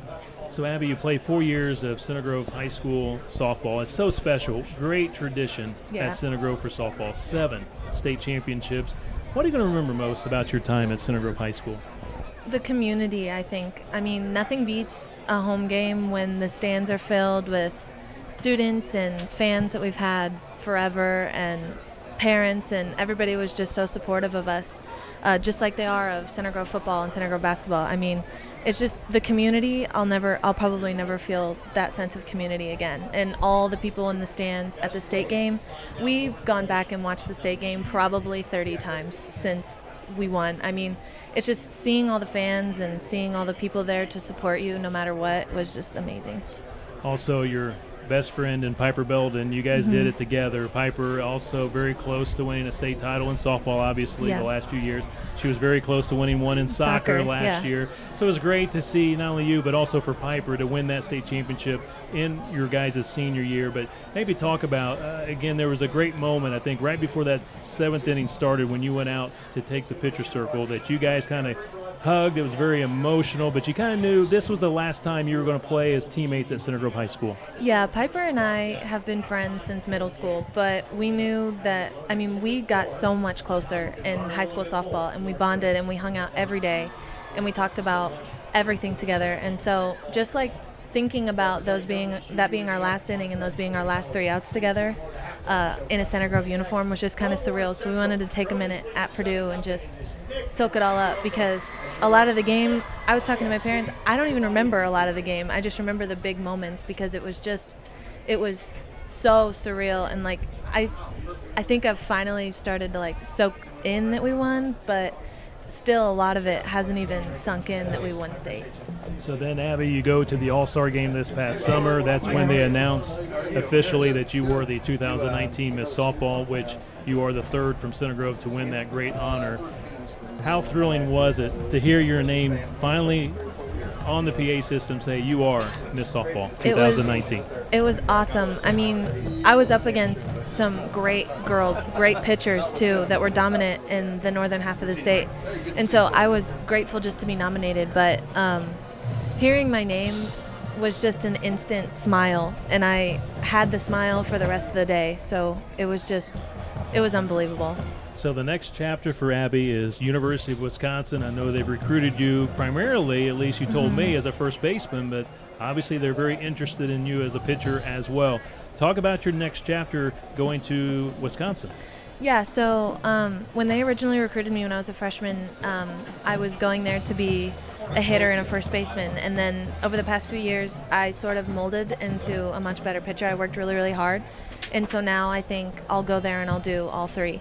But I'm really, really excited for this next chapter. I'm a little nervous, but I think it's just because I'm so excited. But I'm really, really ready to get in Madison and play with a bunch of girls that are just as eager to play as I am. Abby, I told you this before, and I told your parents this. When she's done playing softball, she could be a color commentator on ESPN for softball. She has fantastic fans with the microphone, and she knows softball. Abby, it was just an honor to watch you play softball the last 4 years for Center Grove, and I'm so happy for you, your family, and Piper Belden and all the seniors winning the state championship this year, and you kind of cap it off with that Miss Softball this past summer. Congratulations. Thank you. All the best to you at Wisconsin. Thank you so much. Thank you. Abby Herbst, 2019 Miss Softball state champ, join us here at halftime. Center Grove leads Warren Central 7-0 here on the Ray Skillman Auto Group halftime show. At more after this timeout.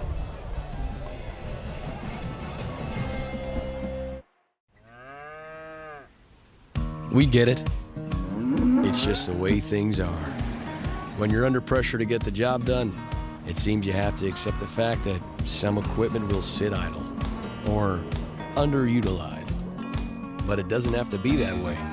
That's why United Rentals is combining equipment, data, safety, and expertise to help your worksite perform better.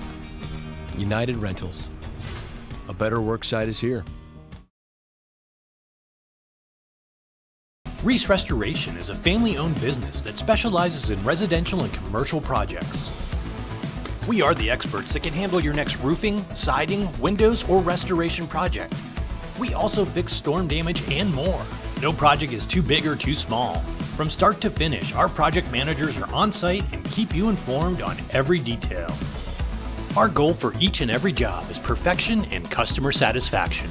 Call Reese Restoration today for your next home improvement project.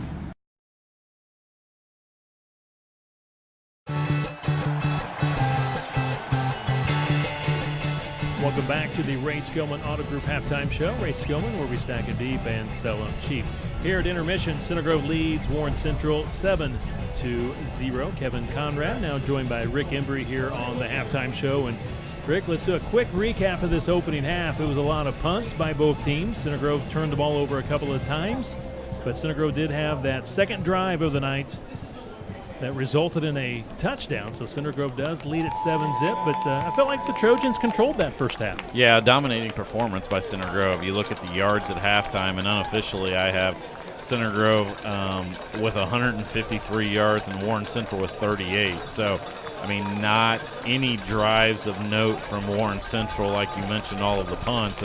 And really, Center Grove is probably not feeling that great at halftime, only up 7-0, because they very easily could be up, like Ted said, 21-0. So those fumbles have really killed them. But you also look at, you know, a reason for those is you got a lot of young kids in that backfield. Without Carson Steele in that backfield, you've got, two sophomores that have handled most of the rushing carries, and they put the ball on the carpet a couple times. So, hoping to make halftime adjustments, but, the defense has been dominant from the Center Grove side.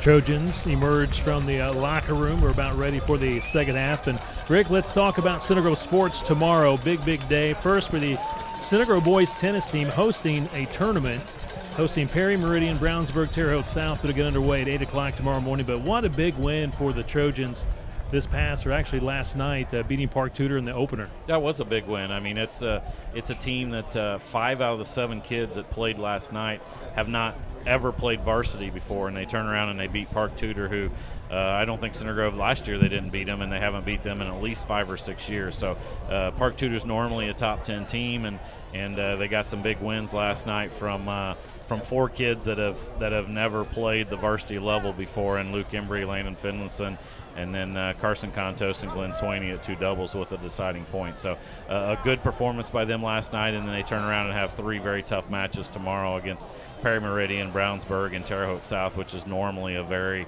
very tough and very long day. Also tomorrow, the boys and girls cross-country teams begin the season at the Zionsville Invitational. Boys varsity at 9:30, girls varsity at 10 o'clock.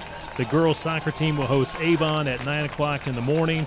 Boys soccer will host the Trojan Classic Tournament at 11 o'clock against Columbus East.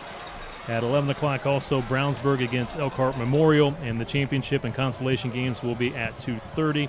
Girls golf, the varsity team at the Roncalli Invite at 1 o'clock, shotgun start. Also girls golf in the county tournament next Wednesday at the Legend. So some other Center Grove sports coming up tomorrow and next week. And there's a couple things that I'm excited about. I've watched 2 volleyball matches out of the first 3, and that is a fantastic team right there. They took Newcastle, who's ranked not only number 1 in the state, but number 2 in the entire country. They took them to 5 sets last Saturday. So a very good team. They dominated Avon as well this week. So excited about that team as well as the others. Yeah, volleyball tomorrow, hosting Brownsburg at 10 o'clock with the JV, 11:15 for the varsity contest. Rick, thanks a lot for joining me. Thank you. you. See you on the postgame show. We see now Warren Central warming up. We're just moments away before we get the second half underway. Again, Center Grove leads Warren Central 7-0, and Ted Kitchell now rejoins me. And Ted, before we get to the second half, we want to take a moment. You're hosting a golf outing, a charity golf outing coming up this Monday for a great cause. We want you to tell us all about it. Well, I was diagnosed with Parkinson's disease about 4 years ago, and my kids and I kind of got together and felt like we would like to do something, and so we've put a golf outing together, and it should be a fantastic day. I mean, if you want to, we've already filled the golf outing, so I mean you can't sign up and play. At least this year it's full. But if you want to stop by the golf course, there will be items there as far as silent auction items. We've got a guitar, I think, signed by John Mellencamp. We've got you can go to French Lick and play both golf courses, stay overnight. That's worth about $2,500 value. We've got a lot of different things that Victor Oladipo signed a jersey for us, and so we've got a lot of things that you could eat. Even though you couldn't play golf, you could stop by and just look at some of the silent auction items, or you can go online. As you see here, right here, you can go online and you can donate, which is basically, the reason we're running the golf outing is to raise money for Parkinson's education and research, most importantly. So it's been a fun deal, and we hope that the good Lord will provide us a great day on Monday, and hopefully everybody has a good time. We raise a lot of money for a good cause. So again, Ted, the golf outing is this Monday. About time frame and location once again. Okay, the golf outing will be at Vala Vista Golf Club. One thing I will say, if you're coming from north to south, I think 465 on the east side coming south is going to be closed, so you might want to get on 65 and come down. But it'll be at Vala Vista Golf Club, which is at the Greenwood exit. You go up about a mile, and Vala Vista's on your left. And the times, registration's 10:30 to 11:30. Shotgun start at noon. There'll be Chick-fil-A has been kind enough to donate the lunch, and then Vala Vista will provide a meal after the golf outing. So it should be a lot of fun and a good day. Also, just real quick, Ted, maybe a shout out to your wife Christy and your daughter Kinsey. I know they were big help in putting this together. They have been tremendous help. Kinsey, lives in Chicago, works for Zimmer Biomed, so she's at hospitals working all the time. But she's really the main person that's really kind of got behind it and been a real key in putting this whole thing together. And then Christy, my wife of which will be 36 years on Tuesday, has been also just outstanding. She's first of all, she's unafraid to call anybody and get in anybody's face about asking for money or asking for donations. I told her, I don't know why she's been working at a gym for 35 years. She should have been a salesman. But she's really put a lot of work into it. And as I said, Kinsey and even Tyler and Scott have also done a lot of work. So it should be a lot of fun, and I know the family's looking forward to it. And we just hope that we have a sunshiny and a good day. Well, thank you, Ted. And again, our fans can see here the graphic where you can make a donation online. So if you feel moved and want to do that, write that down and make a donation to this great cause. So thanks, Ted, for doing this golf outing, and all the best with it on Monday. Well, I appreciate you allowing us to put it up on the screen, and for like I said, anybody that wants to stop by Vala Vista, there will be a lot of people there. We've got like 140 golfers, and a lot of our family, friends, and people that we've known for a long time. We're about ready to kick this one off here in the second half, but first let's go to some other high school football scores tonight on our Gandalf Financial Services scoreboard. Hamilton Southeastern leads Lawrence Central 17-7 at halftime. Fishers shutting out North Central 26-0. That's in the third quarter. Southport leading Roncalli 14-3 at halftime. 29-10, Brownsburg beating up on Ben Davis in the second quarter. The Bulldogs, great team this year. Zionsville shutting out Pike 3-zip in a low-scoring affair in the second quarter. New Palestine winning big over Kokomo 49-zip in the second. Cathedral winning big against the Millers of Noblesville 34-7. That's in the second quarter. And Columbus East with a big lead on Whiteland in the second quarter.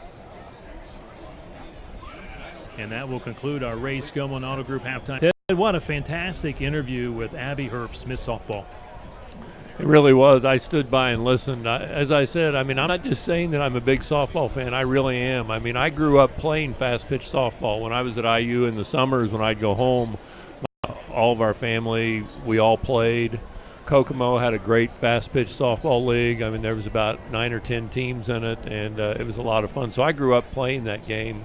Like I said, it's a fast-paced game. You know, bases are pretty short, getting around to each other, and it's different than baseball in that the ball usually comes in and up rather than going down and away with curveballs and things like that. But I watch a lot of college softball and really enjoy it. And it sounds like she's just an absolute tremendous player. I mean, not only a great pitcher, but you know, first baseman, hitter. She's an all-round player, and you know, beautiful girl with a very soft-spoken. So I'm sure she'll have a great career at Wisconsin. Our third quarter tonight being presented by Texas Roadhouse, by Pointer Sheet Metal, and by Costco. Center Grove will kick off to begin the second half. Austin Watson, junior kicker, kicked off once in the first half, did the pop-up kick to the Center Grove sideline. Let's see what he elects to do here to begin the second half. And Center Grove will be kicking into the wind, so look for the pooch kick once again.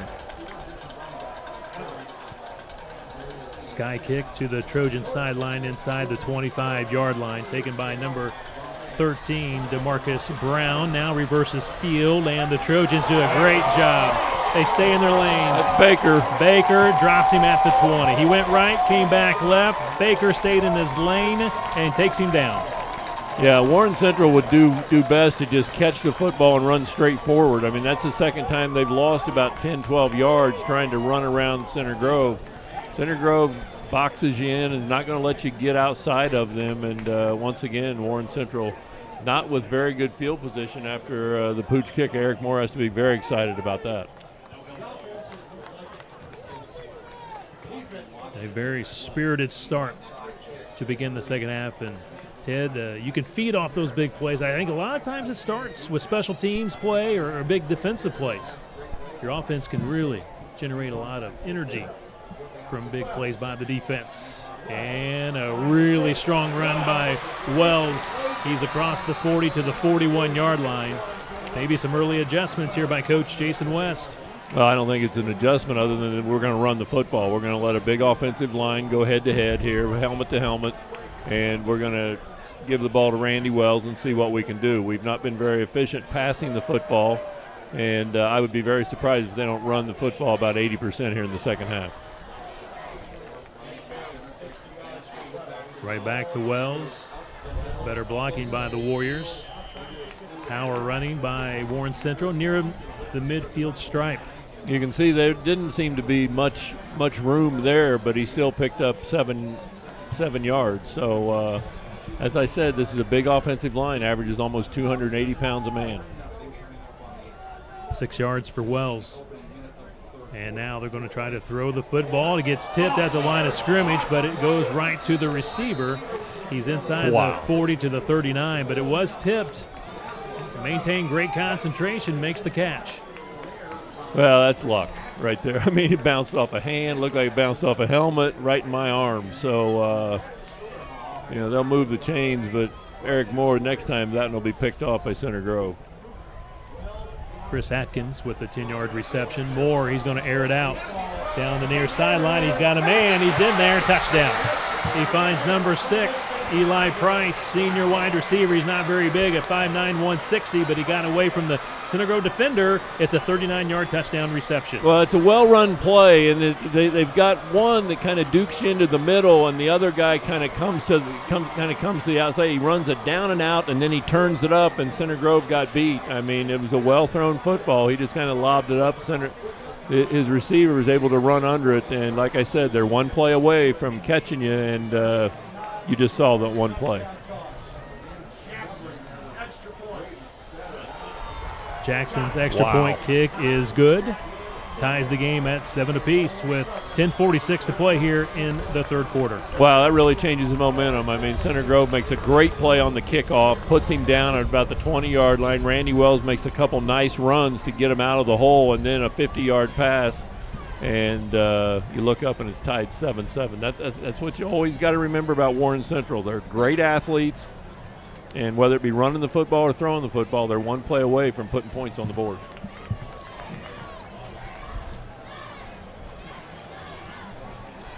Tonight's game being presented by Costco. Costco is your one-stop shop for saving big, offering you great savings on all your favorite products. Costco is one of the most famous membership warehouse clubs in the United States. Costco promises to bring members the best possible prices on all merchandise. Costco, proud to support the Center Grove Trojans. Ted, that was a quick drive, 4 plays. They ran it twice, passed it twice, 79 yards, only a minute 5. 39-yard touchdown pass from Moore to Price. Yeah, and as Rick said, I mean, they only had 38 yards at halftime, and now they've already got 79 in the first drive. So their confidence is high right now. Kickoff goes almost to the goal line. Mitchell Evans, nice stutter step at the 15. Held inside the 20. This will be the first drive of the second half for the Trojans. Well, one other thing, and I'm sure it was mentioned at halftime, is the turnovers. Turnovers are a big part. Center Grove probably should have had at least 10 points, maybe 14 more points on the board, but they fumbled the football. Don't think that wasn't mentioned in Warren Central's. Hey, these guys will fumble the football. Dig that football. Dig it out of their hands. You know, look for them to be trying to force fumbles this half also. 17 yards on that kick return by Mitchell Evans, the sophomore. Quick hitter by the Trojans. Not much there for Mitchell Evans. Yeah, you can see that the momentum has changed right there. The Warren Central's feeling really good about themselves right now. Center Grove's got to come out there and pick up a couple first downs and kind of get this thing changed right now. 1 yard for Evans. 10:13 to play here in the third quarter. Jackson in the shotgun. Fires and completes the pass at the 30-yard line. He throws a beautiful ball, Ted. He does, and he's fortunate there that the Warren Central defender kind of slips. If you look at the top right of your screen, I don't know if we'll be able to see it, but you can see he kind of slips, and it gives Center Grove just that second that they need to catch the football and pick up that first down. Trent Veith, 11 yards on the reception. Ted, the offensive line, they're giving Taven Jackson time. You can see a clean pocket on that pass. Coach Moore showing a lot of confidence in a young quarterback when you're back there against your own end zone and throwing the football. Weems, he'll bounce it outside. Flag. Boy, they close fast. Unbelievable closing speed and also delivering the big pop and holding on Center Grove, but you can see this play right here. Watch Weems. He bounces it to the outside. Look at all the opening room, and boom, look at him close and put him down. I mean, it's just amazing. This conference between Ben Davis, Carmel, Warren Central, North Central, I mean, they have so many great athletes, and just make it very, very difficult on the guys trying to get outside. Making the tackle, number 5, that's Warren. He's a senior, 5'10", 185, and again, a penalty against the Trojans holding. They'll march it back.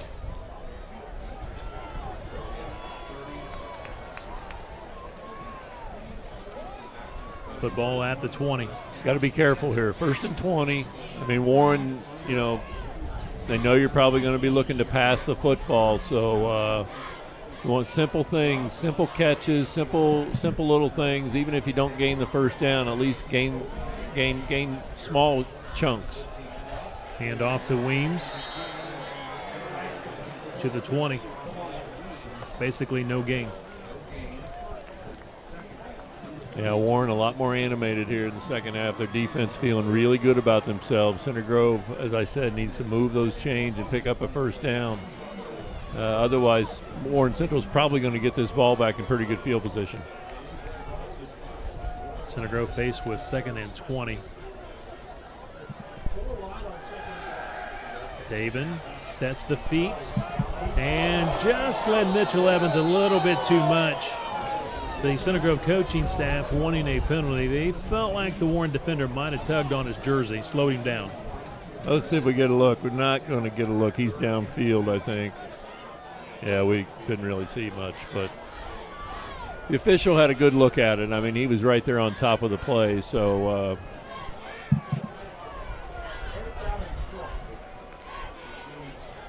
again, you need to be careful here. Don't want to turn over at this point on this place in the field. Taven flush out of the pocket, throws on the run across the field, and a fight for it. The Warrior player had it momentarily. Good job by, I think that was Luck, the senior, who knocked it away from the Warrior defender to prevent the interception. That'll probably be about the same place they're going to end up getting the football, depending on how good the wind doesn't seem to be blowing quite as hard, but it's still, Center Grove's going to be punting into the wind. And they're at the 20. He's going to be kicking it from about the 10-yard line. So I'll be surprised if he gets it over the 50-yard line. Warren Central's receiving man is way deep. Very surprised. I don't think he can kick it that far. Mitchell Evans will punt it away for the Trojans inside his own 10-yard line. Good snap. High wobbly punt going to be taken at the 46-yard line by Eli Price. Flag thrown as he gets it to the Center Grove 44-yard line. Usually a block in the back by the whenever I watch NFL games and there's a punt, if there's a flag, it's a block in the back. It's always on the kicking team, and sure enough, that's what it is, block in the back. Tonight's game being presented in part by Farmers Insurance, the Jenny Stoops Agency, proud to support Trojan football. Farmers Insurance, helping you be prepared for anything in the playbook since 1928. At Farmers, we know the best offense is a great defense. We know a thing or two because we've seen a thing or two. We're as strong as ever, and we're ready to help you defend what matters most. Farmers Insurance, the Jenny Stoops Agency. Call 317-888-0001 for a free quote. The Jenny Stoops Agency is proud to support Center Grove football.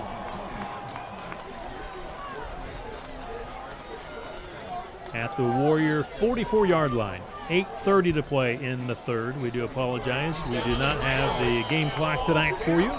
Yeah, he's down. His knee was down, so once he's down, somebody stepped on him. One of his pulling linemen stepped on his foot, either that or the center. And as soon as he's down, as soon as his knee hits the ground, he's down. You see again, somebody stepped on him right there. He's down right away, down at about the 42-yard line, 41. Loss of about 3.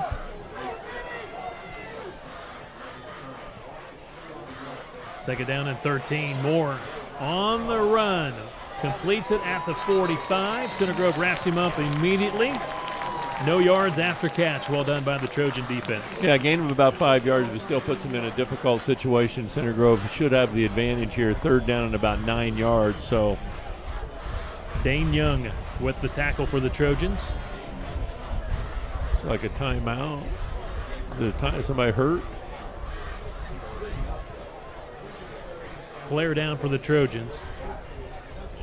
I don't know if it's a cramp.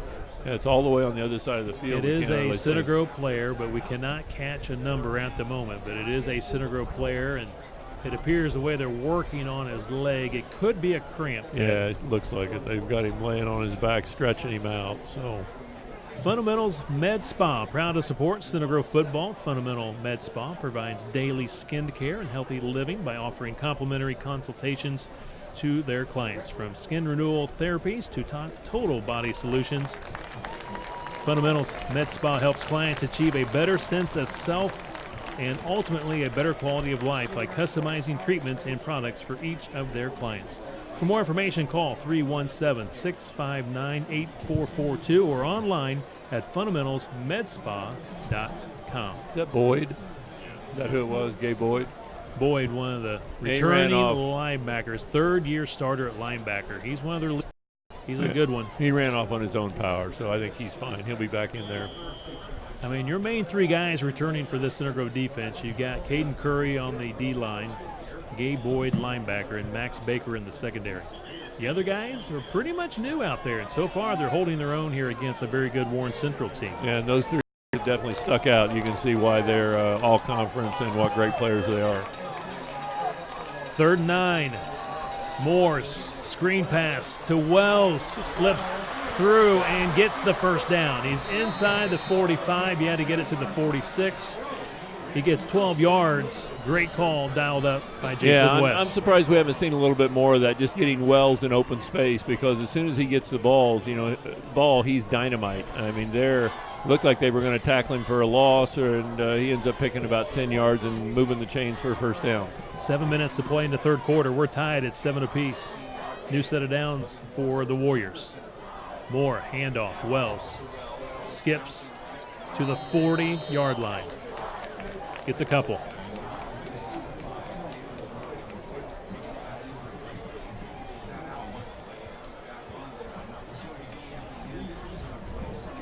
See Alex Devaney, number 90, come into the ball game, replacing L.J. Weems, senior defensive lineman. Did Boyd go back in, Rick Embry? So Boyd is back in there after a quick breather. 2nd down and 7 for the Warriors. 6:20 and counting, third quarter. Moore to Wells. Off the right side of the line, carries a few Center Grove tacklers to the 33-yard line. Yeah, that's a big pickup. I mean, he got about 6 yards, and that's just running right up over the center. So the offensive line doing the job as far as moving the football, and they need about 1 yard here to get a first down. Yeah, 3rd and 1. Right back to Wells. They hit him in the backfield, and they drop him for a loss. Sure did. He is denied the first down. He'll be at the 35-yard line. Boyd was one of the guys in there, number 45, who just came back in. Gabe Boyd, 5'10", 205, senior linebacker, 3rd-year starter for the Trojans at linebacker. Yeah, you've made a huge play right there. Now you need to make another one right now, because they're not backing off. It's 4th down and about 3. Boyd had 59 tackles last year for the Trojans. 4th and a long 3. Moore under pressure, and he's sacked. Taken down. Big play by the Trojan defense. Austin Booker Jr., 6'5", 230-pounder, gets in there and drops him for the loss. Well, not only did they not pick up a first down, but Center Grove's going to get excellent field position, get the ball on their own 45, 46-yard line. That's exactly what they needed at a crucial point in the game. 2 huge plays. Boyd comes through on 3rd down, puts him in a tough situation, not able to come up with 4th down, and Center Grove on the move. Booker drops him for 11 yards. Turnover on downs. Here comes the Trojan offense. You can see the energy on that first play, Ted. Again, you can draw energy when you have great defense. Great defensive momentum plays. has definitely changed back and forth from each team. I mean, after Warren scored on the long touchdown pass, they definitely had the momentum. They came out, their defense played extremely well, but now Center Grove looks like a little bit Old Mo has changed teams. Weems, 6 yards. Brings up 2nd down and 4. 4:40 and counting. In the third quarter, we're tied at 7 apiece. Connor Delp out of the backfield. He's chopped down on the edge. No yards. Brings up 3rd down for the Trojans. We've seen Connor move around quite a bit tonight. Wing back. He's also running from the backfield. That time they flattened him out. He was not able to turn the corner. If he's able to turn the corner and get his shoulders square, then he's been able to pick up yards. But that time they were just running him parallel to the out of bounds line, and he wasn't able to turn up. 4 minutes to play in the third quarter. 3rd and 4. Mitchell Evans breaks it for the first down and a whole lot more. 20 to the 10. 5, touchdown! Mitchell Evans, the sophomore sensation goes 48 yards. Wow, he busted through that hole really fast right there. Nice hole by your offensive line. Look at him. He's got 3 or 4 guys that you would think are going to catch him, but no, sir. I mean, that's the one thing Eric Moore mentioned. He's got breakaway speed. He hits the hole quickly. Huge score comeback by Center Grove to retake the lead here in the third quarter. First touchdown for Mitchell Evans as a varsity player. Well done, young man. Only a sophomore. That one goes 48 yards for the touchdown. Center Grove back in front, 13-7. Austin Watson to attempt the PAT kick out of the hold by Harrison Luck. It's good, 14-7 Trojans. Well, that's a great answer by Eric Moore's offense. So we'll look at it once again. Nice job up through the middle, takes one step to the outside, outruns the defenders. Well done, offensive line, well done by Mr. Evans. 14-7 Trojans with the lead, 3:51 to play in the third quarter. Tonight's game being presented in part by Center Grove Magazine. Center Grove Magazine, a proud supporter of Trojan football. Center Grove Magazine, your hyper-local community magazine highlighting people, places, things, and events happening right here in Center Grove. Center Grove Magazine, for the community, about the community, to serve the community. And Ted, how about that? Look at this, Ted.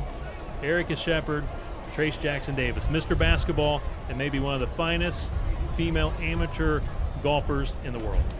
Yeah, I would say not maybe. I would say she is. I know that her dad, I think they're taking her down to school this weekend or maybe Monday even. But I think she's there already. Yeah, she'll have a great career. I know that she's been looking forward to attending Duke. And then Trace, obviously, we're all looking forward to him helping that Indiana Hoosier team get where they need to get. Right, Rick?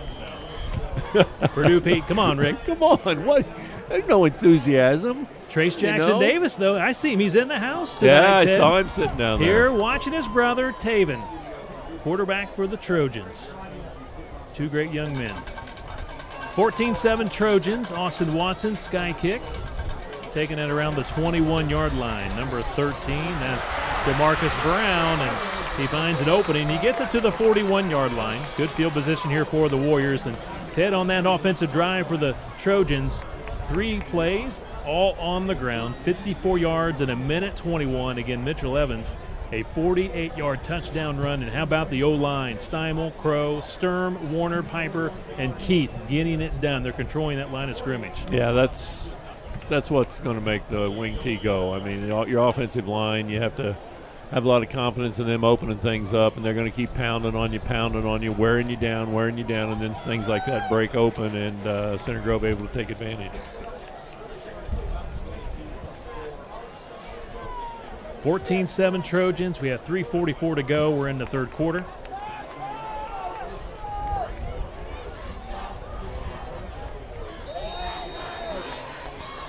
Shot clock is 0. 5-yard penalty against the Warriors. They were really slow to get out on the field. Yeah, they were. Kobe Moore, again, the quarterback tonight for the Warriors. He's their backup. He's, again, a tight end, 6'3", 220. But the starting quarterback, from my understanding, last week at the controlled scrimmage was seen on crutches. So obviously out tonight. Kobe Moore called upon. He's throwing, and it's incomplete. Also, for those joining us late, Carson Steele for the Center Grove Trojans, not in uniform tonight. He's also nursing an injury. We just hope that Carson can get back to the sideline, or at least back on the field, I should say, real soon for the Trojans. But tonight, he is on the sideline. 2nd and 15. Handoff, Wells. Breaking some tackles. He is strong, Ted. He is strong. He's a great athlete with great footwork. Breaking some tackles. Picks up 6 yards. I don't know why you throw the football when you got that big of an offensive line and a guy who can run like that. I mean, the chances of him gaining 4 or 5 yards every time you hand him the ball are pretty darn good. And like I mentioned, you got Kobe Moore at quarterback. You just don't know how much time he's had to work with the A offense. Again, he's the backup quarterback. He's a tight end, called upon tonight to run the offense.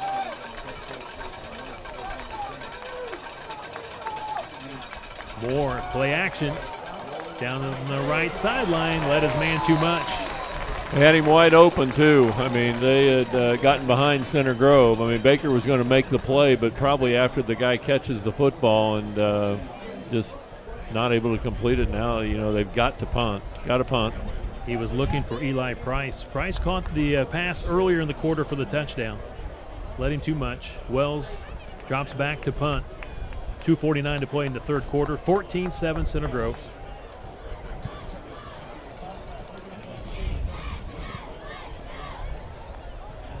Delp and Veith back deep for the Trojans.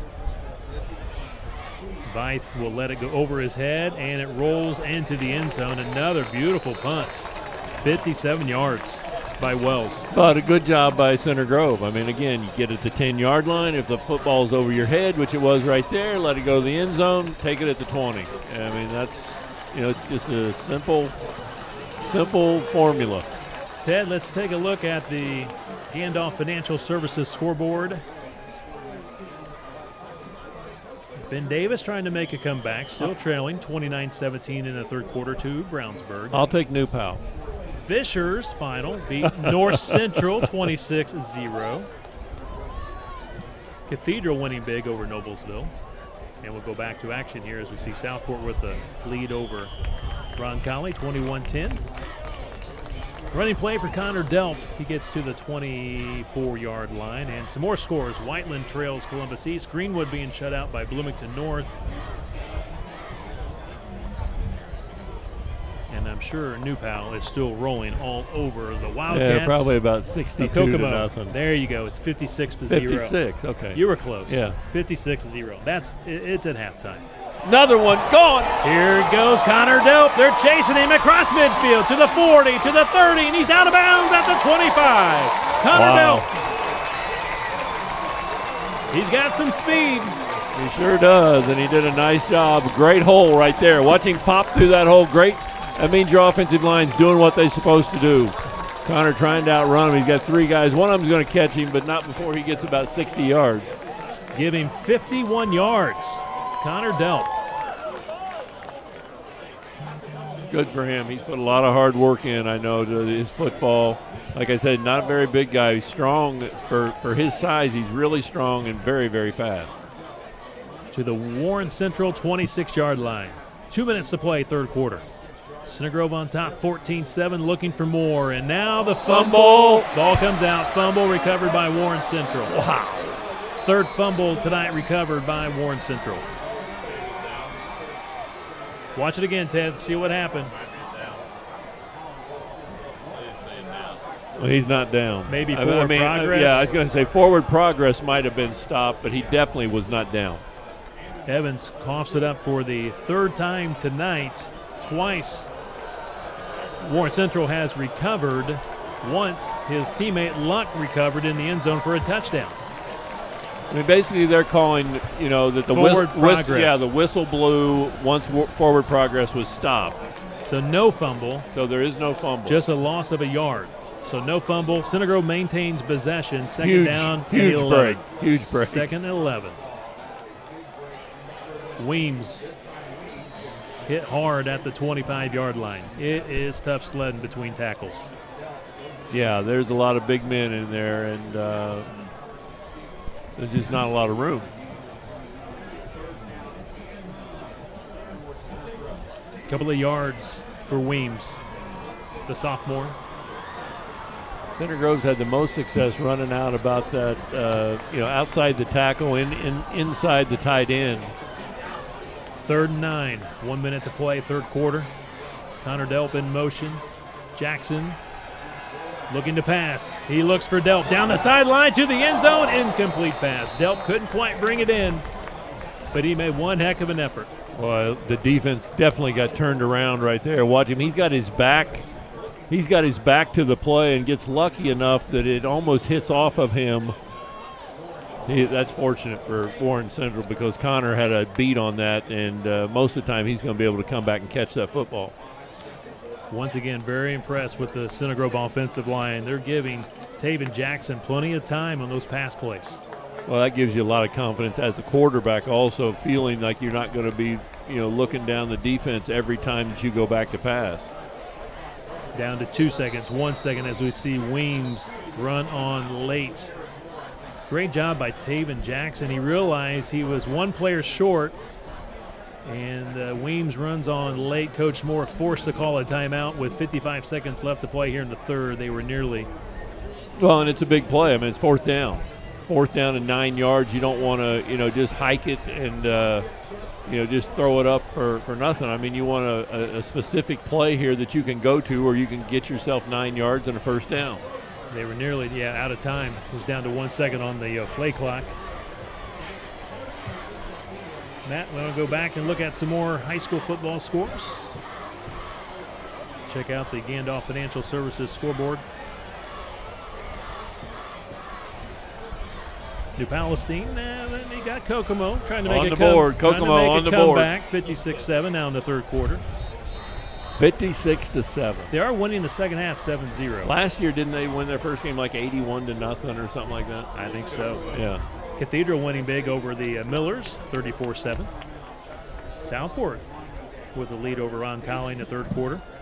Columbus East pulling away from Whiteland. Bloomington North shutting out Greenwood. 4th and 9 for the Center Grove Trojans. Might try to pull them off sides and get it down to 4th and about 4. Taven from shotgun formation. Looking left, throwing left, and it goes out of bounds. He tried to throw the back shoulder. He tried to throw it back behind. You see the NFL quarterbacks throw that back shoulder where it's really hard for the defense. And it obviously, it was open. It's just he didn't throw it to the back shoulder. He threw it in front of him, and Warren Central going to take over here on offense. Trent Veith was the intended receiver. 51 seconds remaining here in the third. And it's still only 14-7.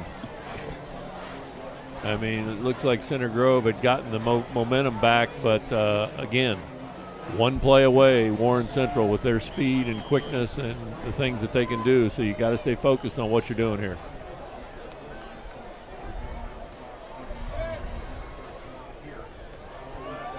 Moore throwing down the middle of the field, led his man too much. He had a couple of guys in behind the Center Grove defense, but he's just been leading the receivers too much. He's got a little wind behind him going that direction, and that might although the touchdown pass was going the same way and he completed that one, but he likes to throw that long ball, just kind of throw it up in the air and let his receivers run under it, but that one was too far.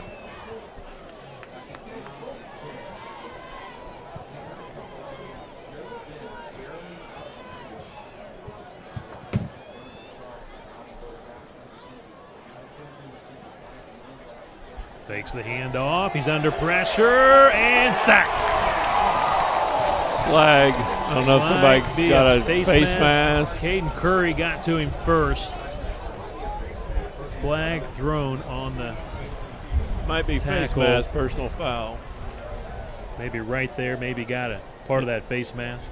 Also in on the stop for the Trojans. That's Gage Gosnell, 6'2", 250-pound lineman, senior. Face mask, it appeared that might have been Caden Curry. Just got a piece of it. To spot the ball at the 35-yard line. First down, Warren Central.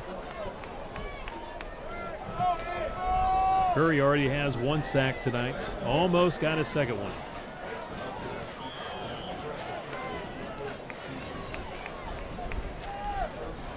From the gun. Moore completes at the 40, hit immediately at the 41. Center Grove, when they tackle, they make sure you feel it. That was a heck of a tackle. I don't know if this is the Patriots or the Warren Central Warriors I'm watching out here throwing the way they're throwing the football around. I'm just amazed that they don't hand the ball off to Randy Wells. I mean, Randy Wells is probably averaging, 5 or 6 yards a carry? And they continue to throw the football. That was Dane Young with a nice tackle for the Trojans. Junior defensive back, and that will bring us to the end of the third quarter here on the east side of Indy. The Center Grove Trojans lead Warren Central 14-7. This is Center Grove Trojan football.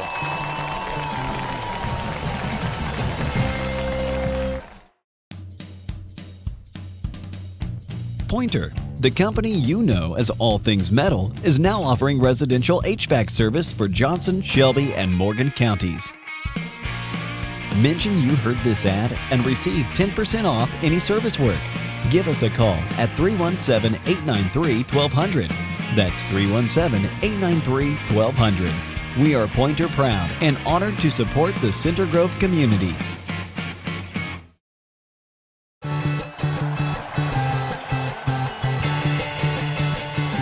Tonight's fourth quarter being presented by Aldi, Simply Smarter Shopping. By A Perfect Climate Heating and Cooling, where it's always 72 degrees and sunny. And by Century 21 Sheets, Tiffany McClurg, Realtor. Center Grove leads it 14-7 as we get things underway here in quarter number 4 at Warren Central High School. Kevin Conrad, Ted Kitchell, Rick Embry with you tonight. Ted, we've been doing this now for 12 years. That's unbelievable. He didn't look any older. Yeah. Embry, on the other hand. To begin the fourth quarter, Warriors with the football. Man, they run the football. They got 6 yards. How about that? And a first down. Wow, unbelievable. Yeah, I'm going to be. I'm turning the big 6-0 here soon, so I'm starting to feel it. You know. Golf game, though, still good, Ted? Golf game's still pretty good. I've got two boys that make me be good because they're both very, very good. And so I got to play good. I can't have them whooping up on me. That's why Embry's aging. He's got kids in college, 14 of the next 18 years. Oh, my He's got God. a long ways to go. Moore is going to air it out, and he's got a man. He makes the catch and into the end zone, touchdown. And there's why Warren should throw the football. And that's what I've been saying all night, isn't it? You know, I don't know why they don't throw the football. No. I'm still surprised that they throw it around. But back to my one quote, they're one play away always. And there again, 50-yard touchdown, and they're right back in this football game. Striking with the big play. Allen makes the catch. He's their top receiver returning from last year. That goes for 54 yards. Makes it 14-13. Center Grove by 1. High snap. Let's see if they put it through. It is good. We're tied at 14 apiece. 11:20 to play in the fourth quarter. Yeah, you get a look at it. He's got plenty of time, and that's the ball he likes to throw, where he just kind of lobs it out there, almost dropped it, but he's able to hold on to it and get it in the end zone. But Moore, not real effective on the little 5-yard, 4-yard, 10-yard passes. But that one where he has a little time where he can loft it up in the air and allow his receiver to run under it, he's pretty good. And that's the second one tonight that he's thrown for about 50 yards and a second TD. Tonight's fourth quarter being presented by Century 21 Sheets. Tiffany McClurg, Realtor of Century 21 Sheets. Proud to support Center Grove Trojan football. Tiffany McClurg is your go-to Realtor. Contact Tiffany McClurg at 317-607-3880 of Century 21 Sheets. But still, it's been a great football game. I mean, Warren, they're down there starting quarterback. They've, next man stepped up. He's thrown 2 touchdowns tonight. I mean, obviously, Center Grove's doesn't have probably the best football player in the entire state. He's not dressed tonight playing for Center Grove, and yet they've teed it up and played very, very well. I don't think any of us would have expected anything less from 2 great coaches, Jason West and Eric Moore. They've just done great things wherever they've been. Jackson kicks it off. Take it at the 15 by Mitchell Evans, making some nice moves across the 35 to the 36, 37-yard line. 22 yards on the return for the sophomore. Great field position for the Trojans. 11-13 to play in the ball game. We're tied at 14-14. Yeah, Eric Moore would love another one of those possessions where you get about 12, 13, 14 plays, put 7 points on the board, leave about 2 minutes left in the quarter, but they need to find somehow to get some points on the board here. Got to hold on to that football. You've had a lot of turnovers here tonight, too many. Right up the middle. Weems finds a seam. 8 yards.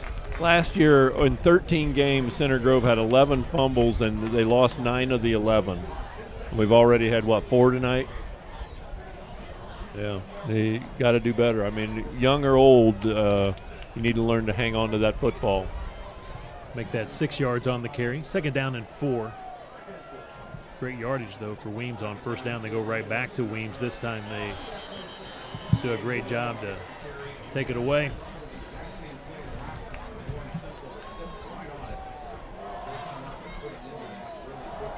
Maybe a yard, and that's about it. Yeah, 3rd down and about 4.5, 5. Maybe lost some yardage on that play. We'll say no gain. 3rd and 4. Ted, you look around, really great crowd tonight. Warren Central, great crowd across the way. Of course, the Trojan fans showing up in force tonight here on the near side. 3rd and 4. Weems has the 1st down. He's to the 50.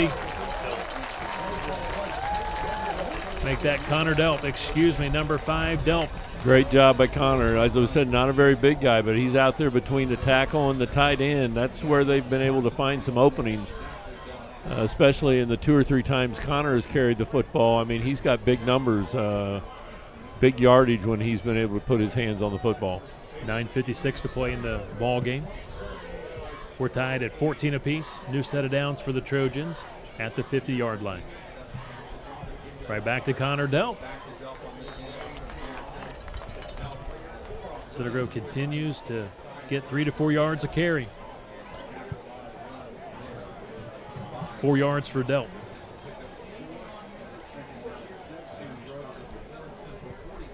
Center Grove next week, home opener against the New Palestine Dragons, number 1 team in Class 5A, state defending champs in 5A. For Warren Central, they will be hosting the Louisville Trinity next Friday night. Movement here on the left side by the Trojans. That hurts. 2nd and 7 turns into a 2nd and 12.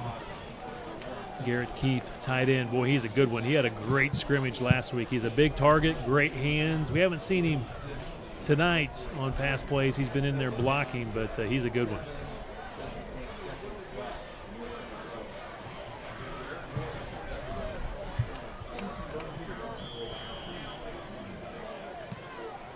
.9:15 and counting in this ball game. Center Grove scored first back in the first quarter, led 7-0 after that first quarter, led 7-0 at halftime. Warren, though, scored quickly to begin the second half, tied it at 7-7. Center Grove went up 14-7 in the third, and moments ago Warren Central scored to tie it at 14 apiece and push back as Daniel Weems, the sophomore. Yeah, now you're looking at 3rd down. They didn't gain anything there. If anything, they lost a half a yard, but 3rd down at about 11 and a half.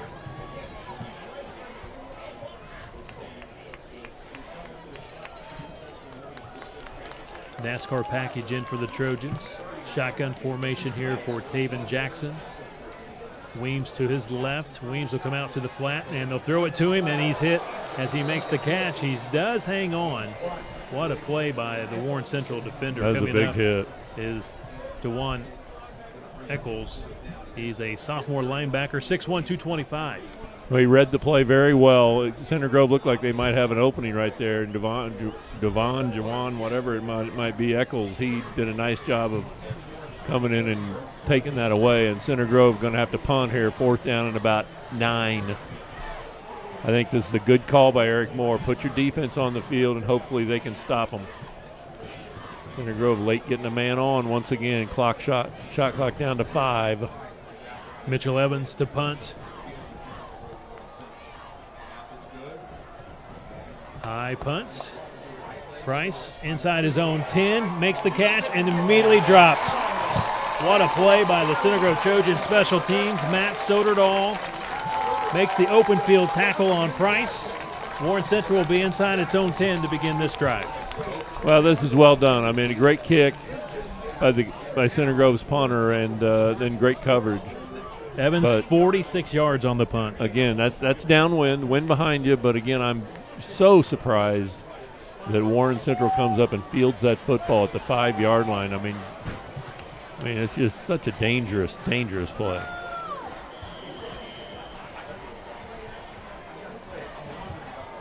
Well, Center Grove's got him backed up right here. Here's a chance to, get 3 and out and get the football back inside your own 50 and give yourself a chance to go down and win this football game. 7:27 left to play in the game.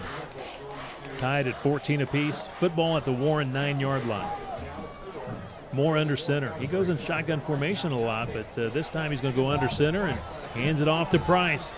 He scored a touchdown earlier in the third quarter on a pass reception, and this time he runs the football. Did they have 11 guys on the field, or did their 11th guy run off the field? I mean, the Center Grove guy followed him all the way to the sideline and then kind of looks at like, what the heck's going on here? Gabe Boyd, along with others, in on the stop. Gained 6 yards, 2nd down and 4. Now we're running one on late.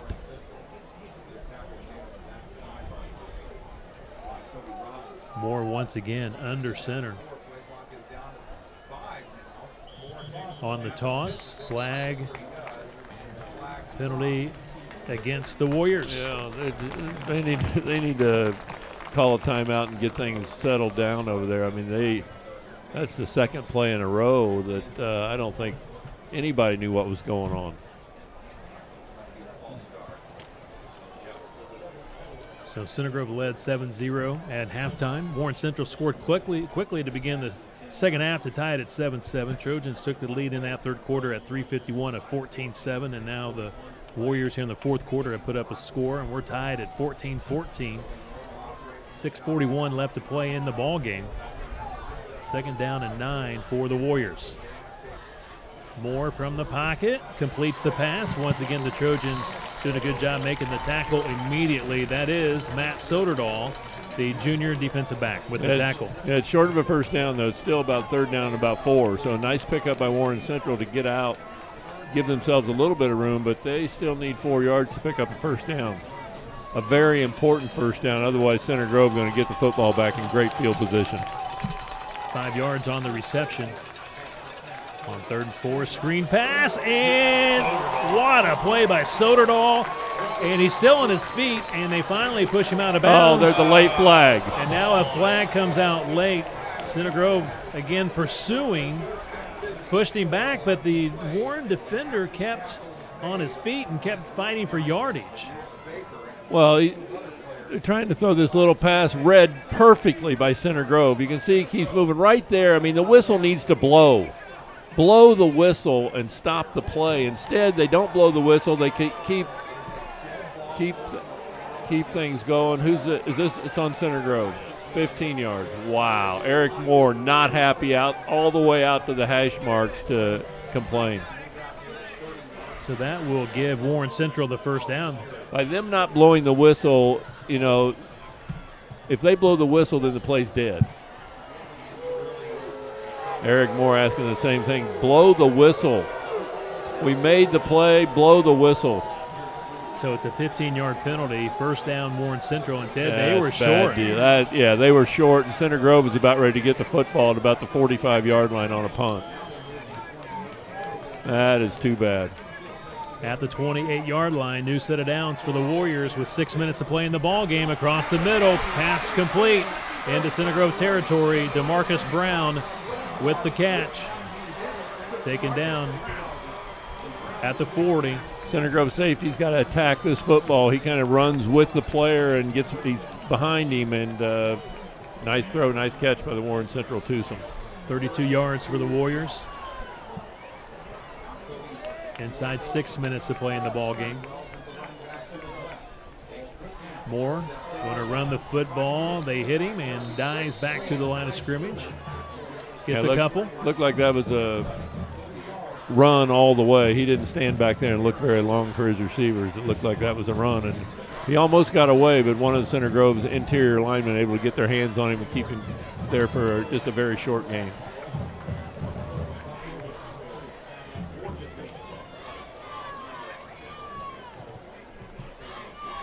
.3 yards for Moore on that run, brings up 2nd down and 7.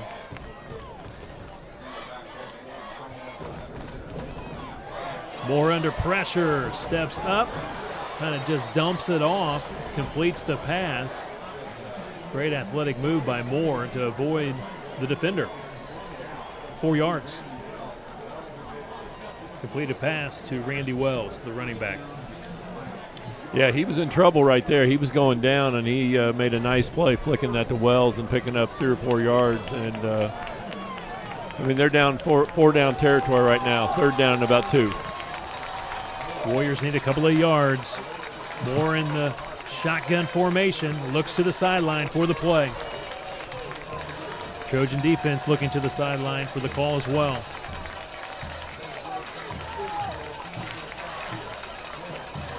Moore throwing and knocked down. Batted away. Great defense by Soderdahl. And 2 flags late after the play. Soderdahl had knocked it down. Let's take a look at it. 4th and 2, but let's see what these flags are all about. I mean, we don't get a real good look at it, but I don't know what they're calling right there. I mean, it definitely was not pass interference. That ball was uncatchable. Here's the call, I mean, Ted. now they might say that he dove at him helmet to helmet, but it didn't look like that either. Wow. Penalty against the Trojans. Those are 2 huge calls right there. Should be 4th down. Eric not happy, and I could understand why. That's just wow. I don't think either of those calls were very good calls. I'll usually give the umps and the referees the benefit of the doubt, but in that situation, sure didn't look like those were interference or late penalties that should have been called. Trojan fans making noise. 1st and 10 at the 17-yard line. Wells getting outside. Tough to tackle. Center Grove, they finally swarming. He's shy of the 10-yard line. Yeah, he's at about 13, it looks like. Very shifty. Booker nearly had him in the backfield, and he just made an unbelievable move to get around Booker.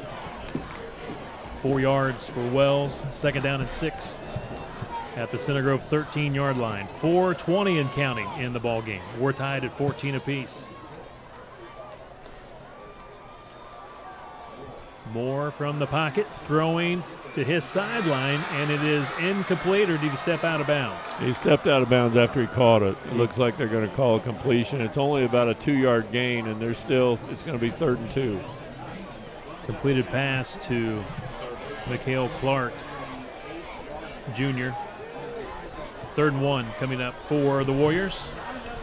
Obviously 4 down territory. They're not going to kick a field goal at this situation. He stepped out of bounds, stops the clock with 4:09 to play in the ball game. Shot clock down to 10. Warren Central still not in their huddle. Maybe they're going to call timeout. They're going to call a timeout. Football at the 8-yard line. Got to call a timeout. And the timeout is called by Coach Jason West. Again, 4:09 to play in the ball game.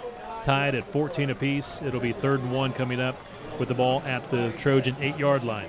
Well, Center Grove needs to come up with a stop, obviously, here, man. And you need to put all the calls behind you. It doesn't matter. I mean, they're standing. Eric Moore's out there discussing it with the umpire, the referee.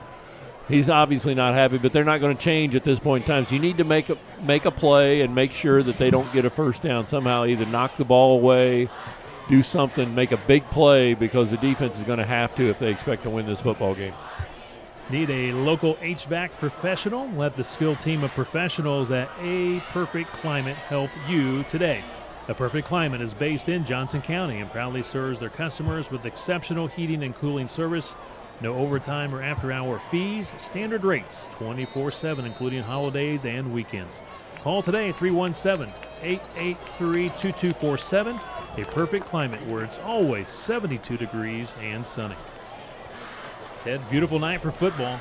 It's been a great night. I mean, it was a great day. I mean, temperatures, it's cooled down a little bit. Grass is starting to grow again rather than burn out, and the yard looks good.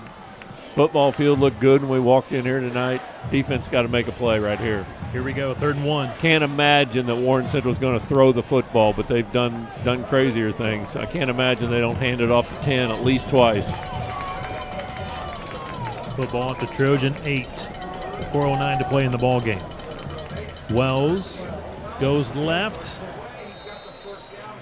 Picks up the first down. Gabe Boyd makes the tackle. Senior linebacker, but he does get the yardage for the first down. So it'll be 1st and goal at the 6. Picks up 2 yards.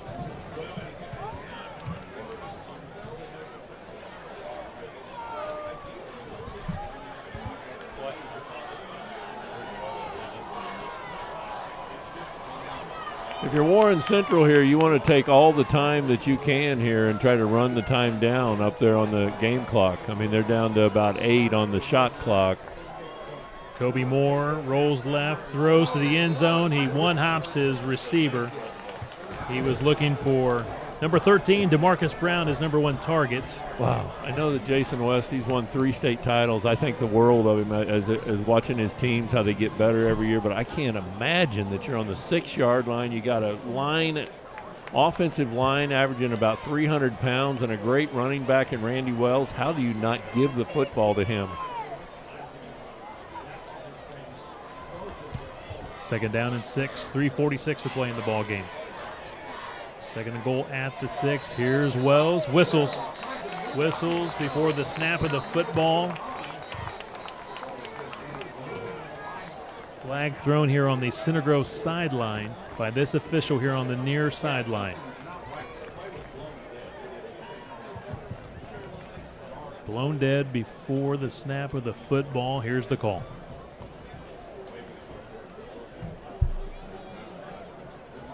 It is against Warren Central.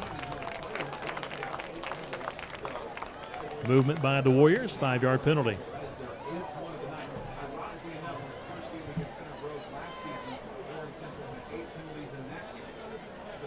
Ball now at the 11-yard line.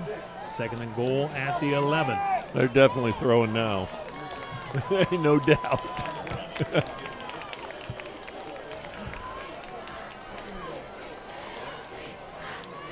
Kobe Moore puts his man in motion. That's Eli Price in motion. And they'll hand it off to Wells, and the Trojans stiffen. Nothing there for Wells. Great job on that right side of the line for the Center Grove defense. See 91 in there, Curry, along with 39 as well. That is L.J. Weems Sr. 3rd and 10, 3rd and goal at the 10, Ted.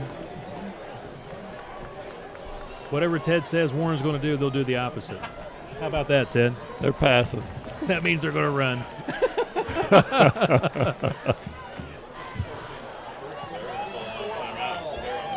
Yeah, they're going to call a timeout. Clock running inside 3 minutes. The play clock was down. They do call a timeout. 2:56 left to play in the ball game. It'll be 3rd and goal at the 10 coming up for the Warren Central Warriors. I mean, I would be surprised if they don't try Wells like out of the backfield a little bit here to the right side, give him some open space and try to get him into the end zone, throwing him a little dump pass out of the right side. But they've done some strange things here tonight, but they're in the football game. His defense keeps him in the football game, 14-14 with 2:56 left. Tonight's game being presented in part by Angel Animal Hospital. Angel Animal Hospital, proud to support the Trojans. Angel Animal Hospital truly believes there's a difference in veterinary care as it practices the highest quality medicine, dentistry, and surgery with compassion and an emphasis on client education.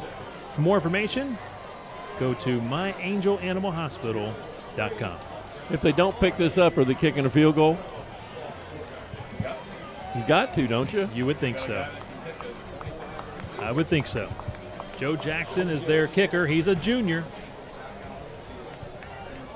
Let's see what happens here first. 3rd and 10. Moore rolling and throwing and completing at the 5, and he's in there. Touchdown. Touchdown, Warren Central. Well, they went to the right side. I thought they would because there's a lot more space over here. They did a little button hook, and then Center Grove not able to come up with the tackle when they needed to. Eli Price with his second touchdown reception tonight. Not very big. He's 5'9", 160, but he is fast. Quick. Yeah, he's quick. He did a nice little hook. He's able to catch the football, and then he's able to juke the defender and get able to sneak in the end zone. He dove across the football, and no doubt that he got it in, and Warren Central takes the lead.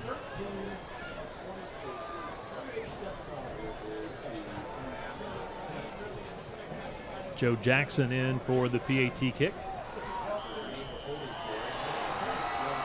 It's good. 21-14. Warren Central leads it. 2:50 left to play in the ball game. 2:50 remaining for the Trojans. Plenty of time. Ted Kitchell. A couple of timeouts for the Trojans. 2:50 left to play. Plenty of time. They ought to get the football in decent field position. Warren Central, not a great kicking team, first of all, and they're kicking into the wind. So Center Grove should get it someplace between the 30-40 yard line after a return, and then so then you got to figure out, you got 2.5 minutes to go, 60 yards. I mean, obviously a field goal doesn't do you any good, so you got to get it in the end zone. Here's a check of our Gandalf Financial Services scoreboard. Brownsburg leading Ben Davis, 29-17 in the fourth.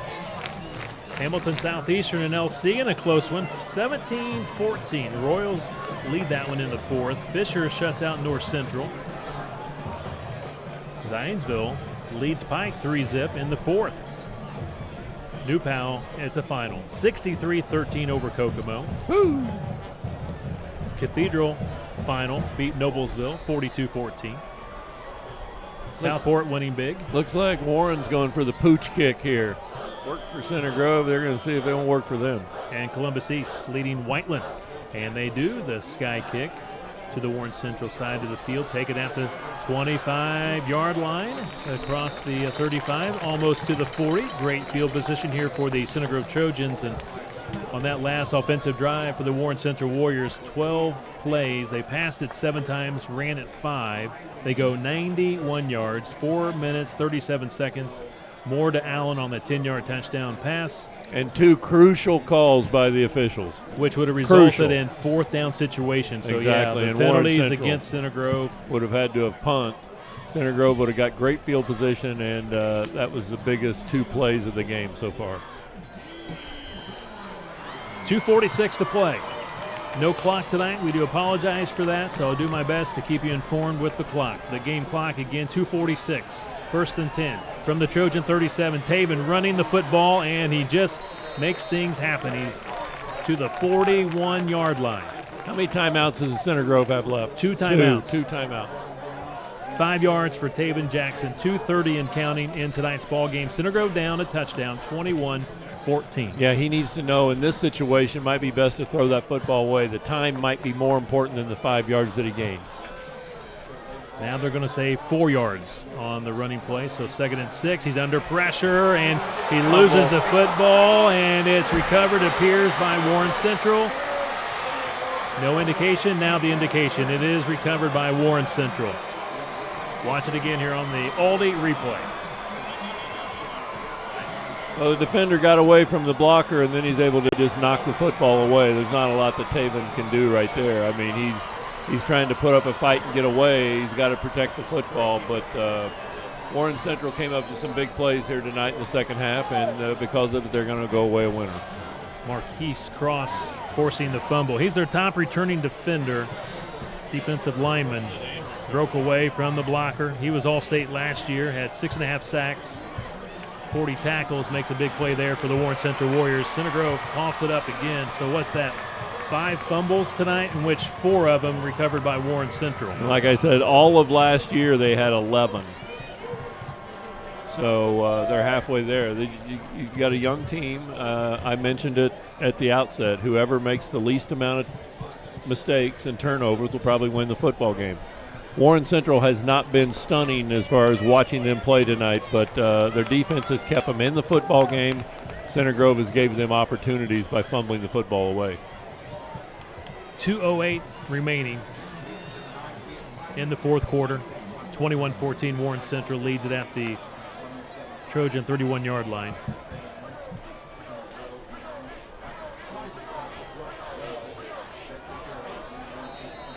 Run up the middle to the 25-yard line. Wells, timeout called by Center Grove. Stops the clock with 1:57.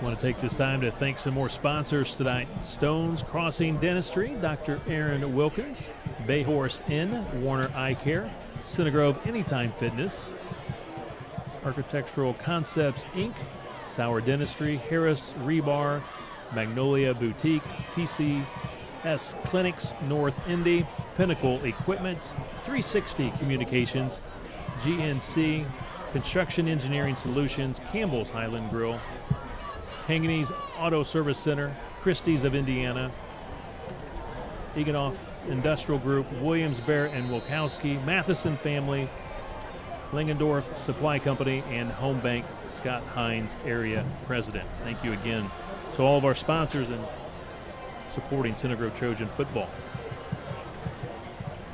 2nd down and 5 here for the Warriors. 1:57 left to play in tonight's ball game. Warriors trying to run out the clock. Center Grove 1 timeout remaining. Football at the Trojan 26-yard line. Wells stays in bounds. Yeah, he tried to stay in bounds. Dane Young trips him up. Clock stopped, though. Coach Moore, I think, yes, calls one more timeout. The final timeout for the Trojans. Stops the clock with 1:49. So, Ted, next week, Center Grove hosting the New Palestine Dragons. I think it'll be, it'd be great if Carson Steele was back. I don't know if he will be or not, but I think they're the most exciting team in the state to watch play football. And I can't imagine that Eric Moore won't have his team ready. I hope that everybody's healthy and they get the full look at this Center Grove football team, because I think that Kyle Ralph does about as good a job as anybody in the state. They've won, 2 or 3 state championships under him. I mean, they had a consecutive win streak of who knows, but nobody ever beats them. And I saw why last year. I went to that game expecting Center Grove to kind of dominate the little 5A school, and Center Grove got dominated. I mean, they got the tar beat out of them that night. And, if they don't come ready to play next Friday night, they'll get the same thing once again, because that team is very efficient, whether it be passing, throwing, whatever, passing, running, whatever they do, they can do it, and they do it well. 1:49 left in this one. 3rd and 2, big play here for the Center Grove defense. 3rd and 2. Movement by the Trojan D-line. No penalty, as they do back off that line. They don't get snug up to that line of scrimmage.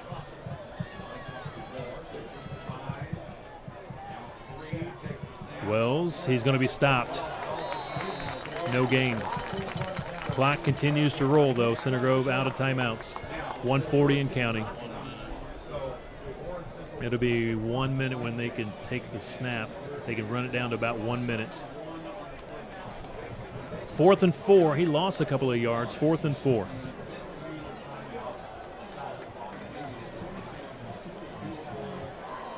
Center Grove seems to be a little snake bit against this team. I mean, these are games that they usually find some way to win, and against Warren they seem to find some way to lose, and somehow they're going to have to get beyond that, because you know that if they have any chances of winning state titles, they're usually going to have to go through Warren Central.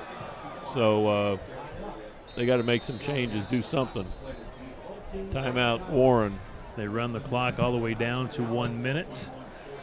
The Trojans have lost 3 straight to the Warren Central Warriors, and you heard Coach Moore on the pregame show talk about it. Just a lot of mistakes against Warren the last 3 losses, and we see it again tonight.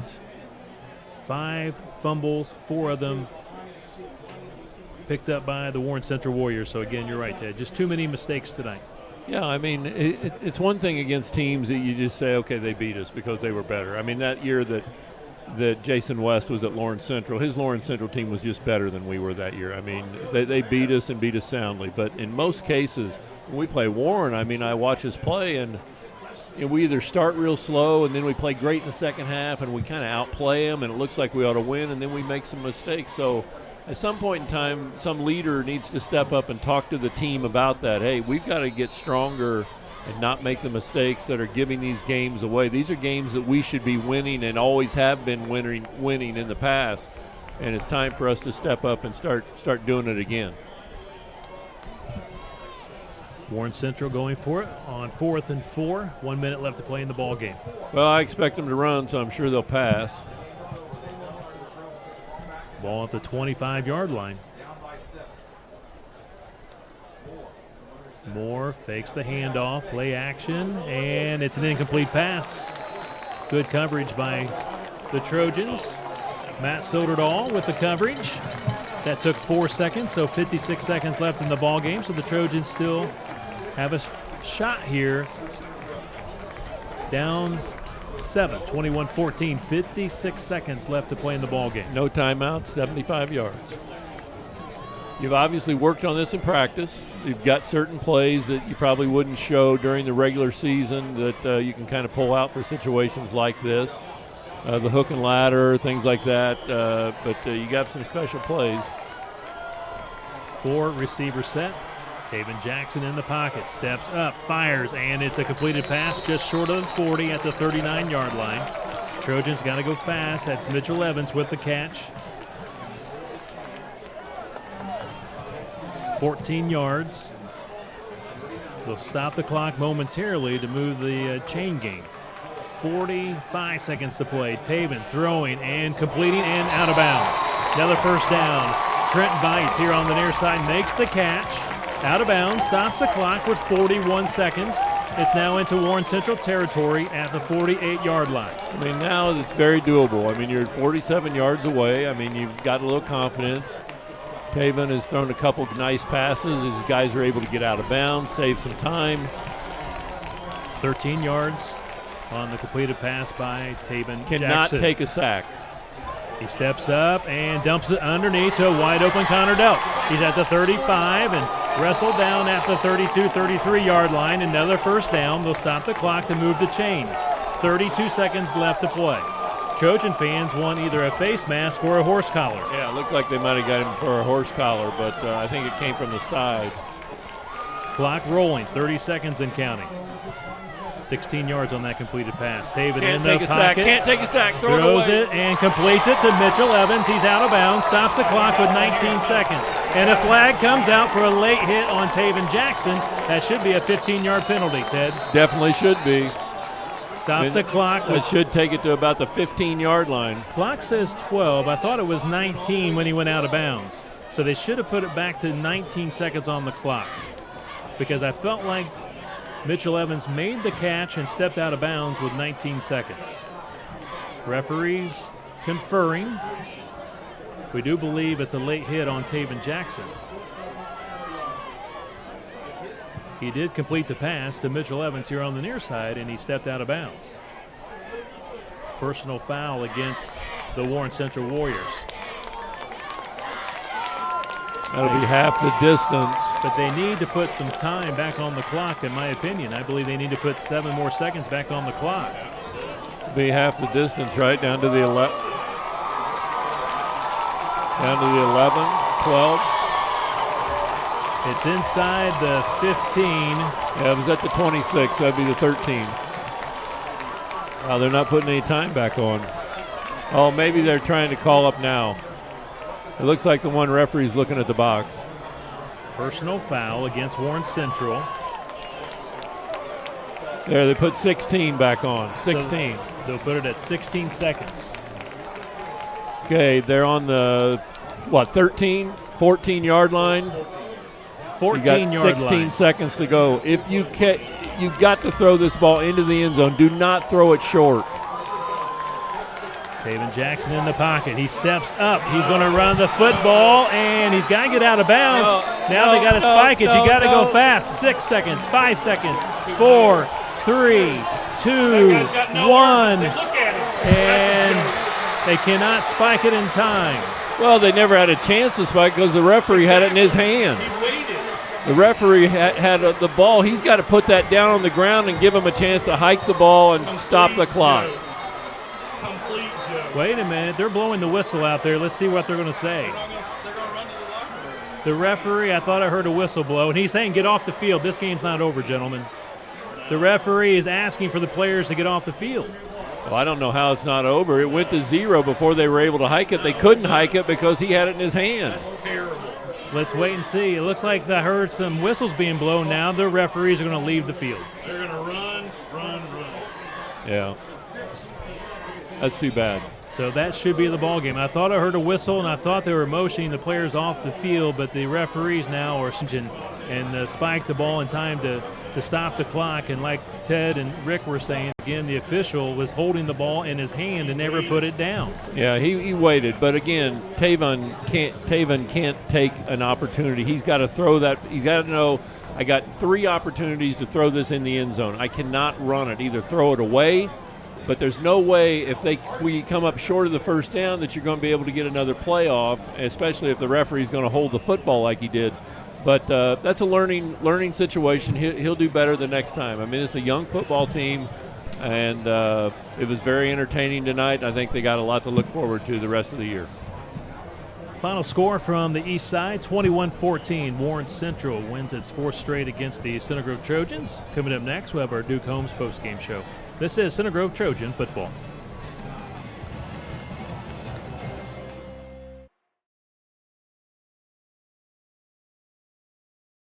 It's football season here at Ray Skillman Buick GMC Truck. Score your best deal from the state's largest selection of GMC trucks and SUVs. 2019 GMC Sierra, up to $10,000 off. 2019 GMC Acadia, $199 a month. 2019 GMC Terrain, $199 a month. Come visit the #1 ranked GMC team in the state.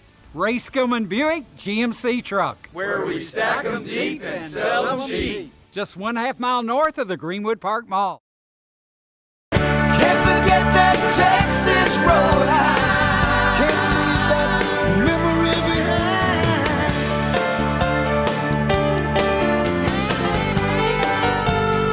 behind. Stop by Texas Roadhouse for Wild West Wednesdays. Enjoy a hand-cut 11-ounce sirloin dinner for $9.99. That's right, an 11-ounce sirloin for only $9.99. Can't forget that Texas Roadhouse.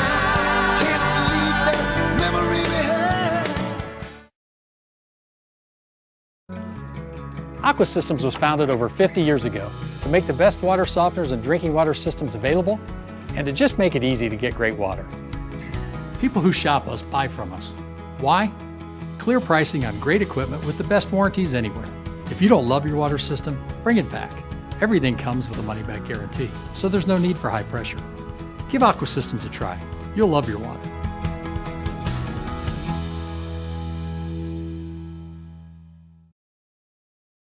When it comes to quality, we don't cut corners. When it comes to excellence, our work ethic is unparalleled. When it comes to honesty, we live and breathe by it. When it comes to custom homes and remodeling, we've been serving Central Indiana for 28 years. And when it comes to relationships, well, that's what we do. Because when it comes to your community and your unique custom home, it's all about you. Welcome to Duke Homes.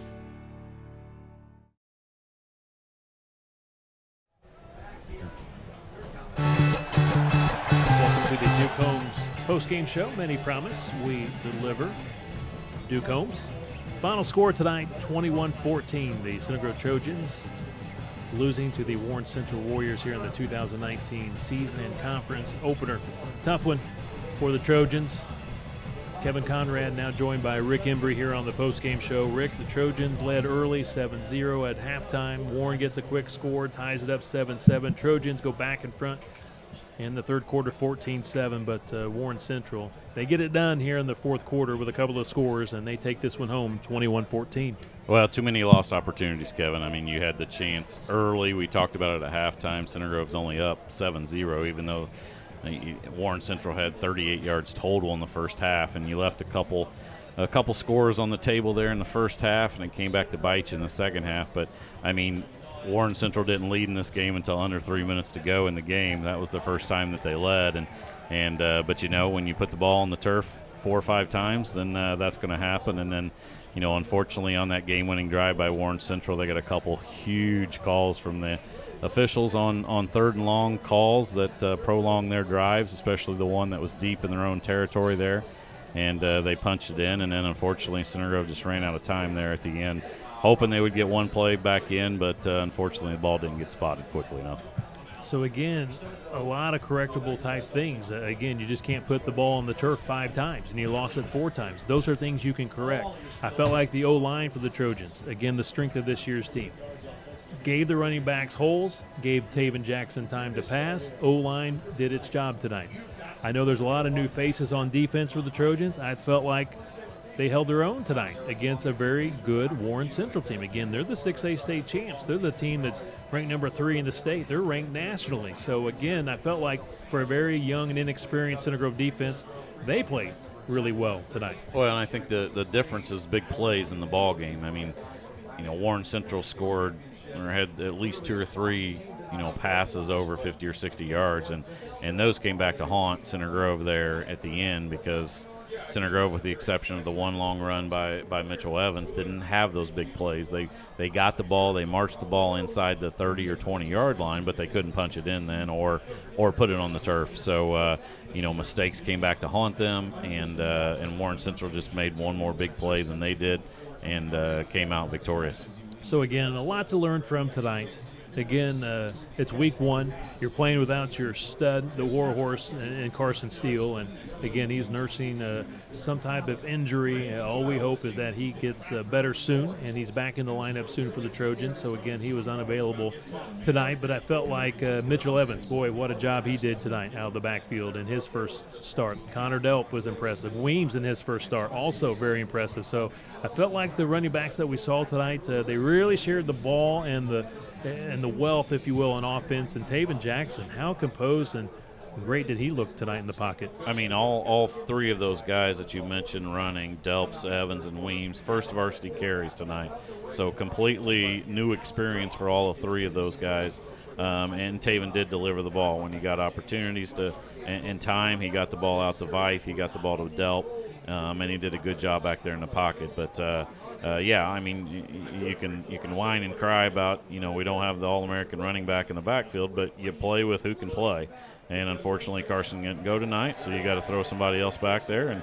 And they threw some kids out there that, made some mistakes, but they also made some good plays. And like you said, those are all correctable things. Last year, first game of the year, Warren pretty much dominated Center Grove. I mean, and people were talking about, oh my, are we going to win a game? Are we going to go 500? And they turn around and turn around at the end of the year and flat out outplayed Warren Central, and unfortunately came up short against them in the semi-state, or they probably should be walking away with another state championship. So, those are things that'll improve from week 1 to week 2. Unfortunately, you don't have a week 2 opponent where you can go, hey, I can get healthy, I can get better. You play arguably the best team in the state next week, and I don't care that they're in 5A, but they're a flat-out dominant team. They dominated you last year, and if you don't have something in your gut that kind of lights a fire a little bit next week against that team that did that to you at their place, then you probably don't need to be playing football. Well, Rick, you and I are just getting our night started. We got to pack up and head to Campbell's Highland Grill for our Sports Night Indiana football show. We'll try to get over there and hopefully get set up and get that show rolling at around 10:30 or so tonight. So we encourage those football fans to tune in. It's on Facebook Live. Just go to Sports Night Indiana, or you can join us in person at Campbell's Highland Grill. They're offering half-price appetizers from now until midnight. So we'll be talking some football, high school football, some college football, and should have a good time tonight. But, Rick, I appreciate your work here tonight. We saw a good game. I know the Trojans got to clean it up, but, again, you got 8 more games of the regular season to get ready for that state tournament. So. Nice thing is you got another game next week, so you wipe it off. It's not the end of the year, and you get better during this week and come out and get ready to fight next Friday. All right, Rick. Well, I'll see you at Campbell's Highland Grill in just a few minutes. Thanks, Kevin. Tonight's game was produced by Center Grove Gridiron Productions, New 5 Creative, and CG Sports Network. Special thanks to Gridiron President Aaron Holt, Executive Producer Matt Murray doing a great job, and, of course, our camera operator Austin Tyke. Once again, Center Grove falling to Warren Central here on the road, 21-14 in the season and conference opener. The Trojans host New Palestine next Friday night at 7 o'clock for a non-conference game in the home opener, and Warren Central will host Louisville Trinity for a 7 o'clock game. Until next Friday night, this is Kevin Conrad for Ted Kitchell and Rick Embry saying good night, everyone, from Warren Central High School.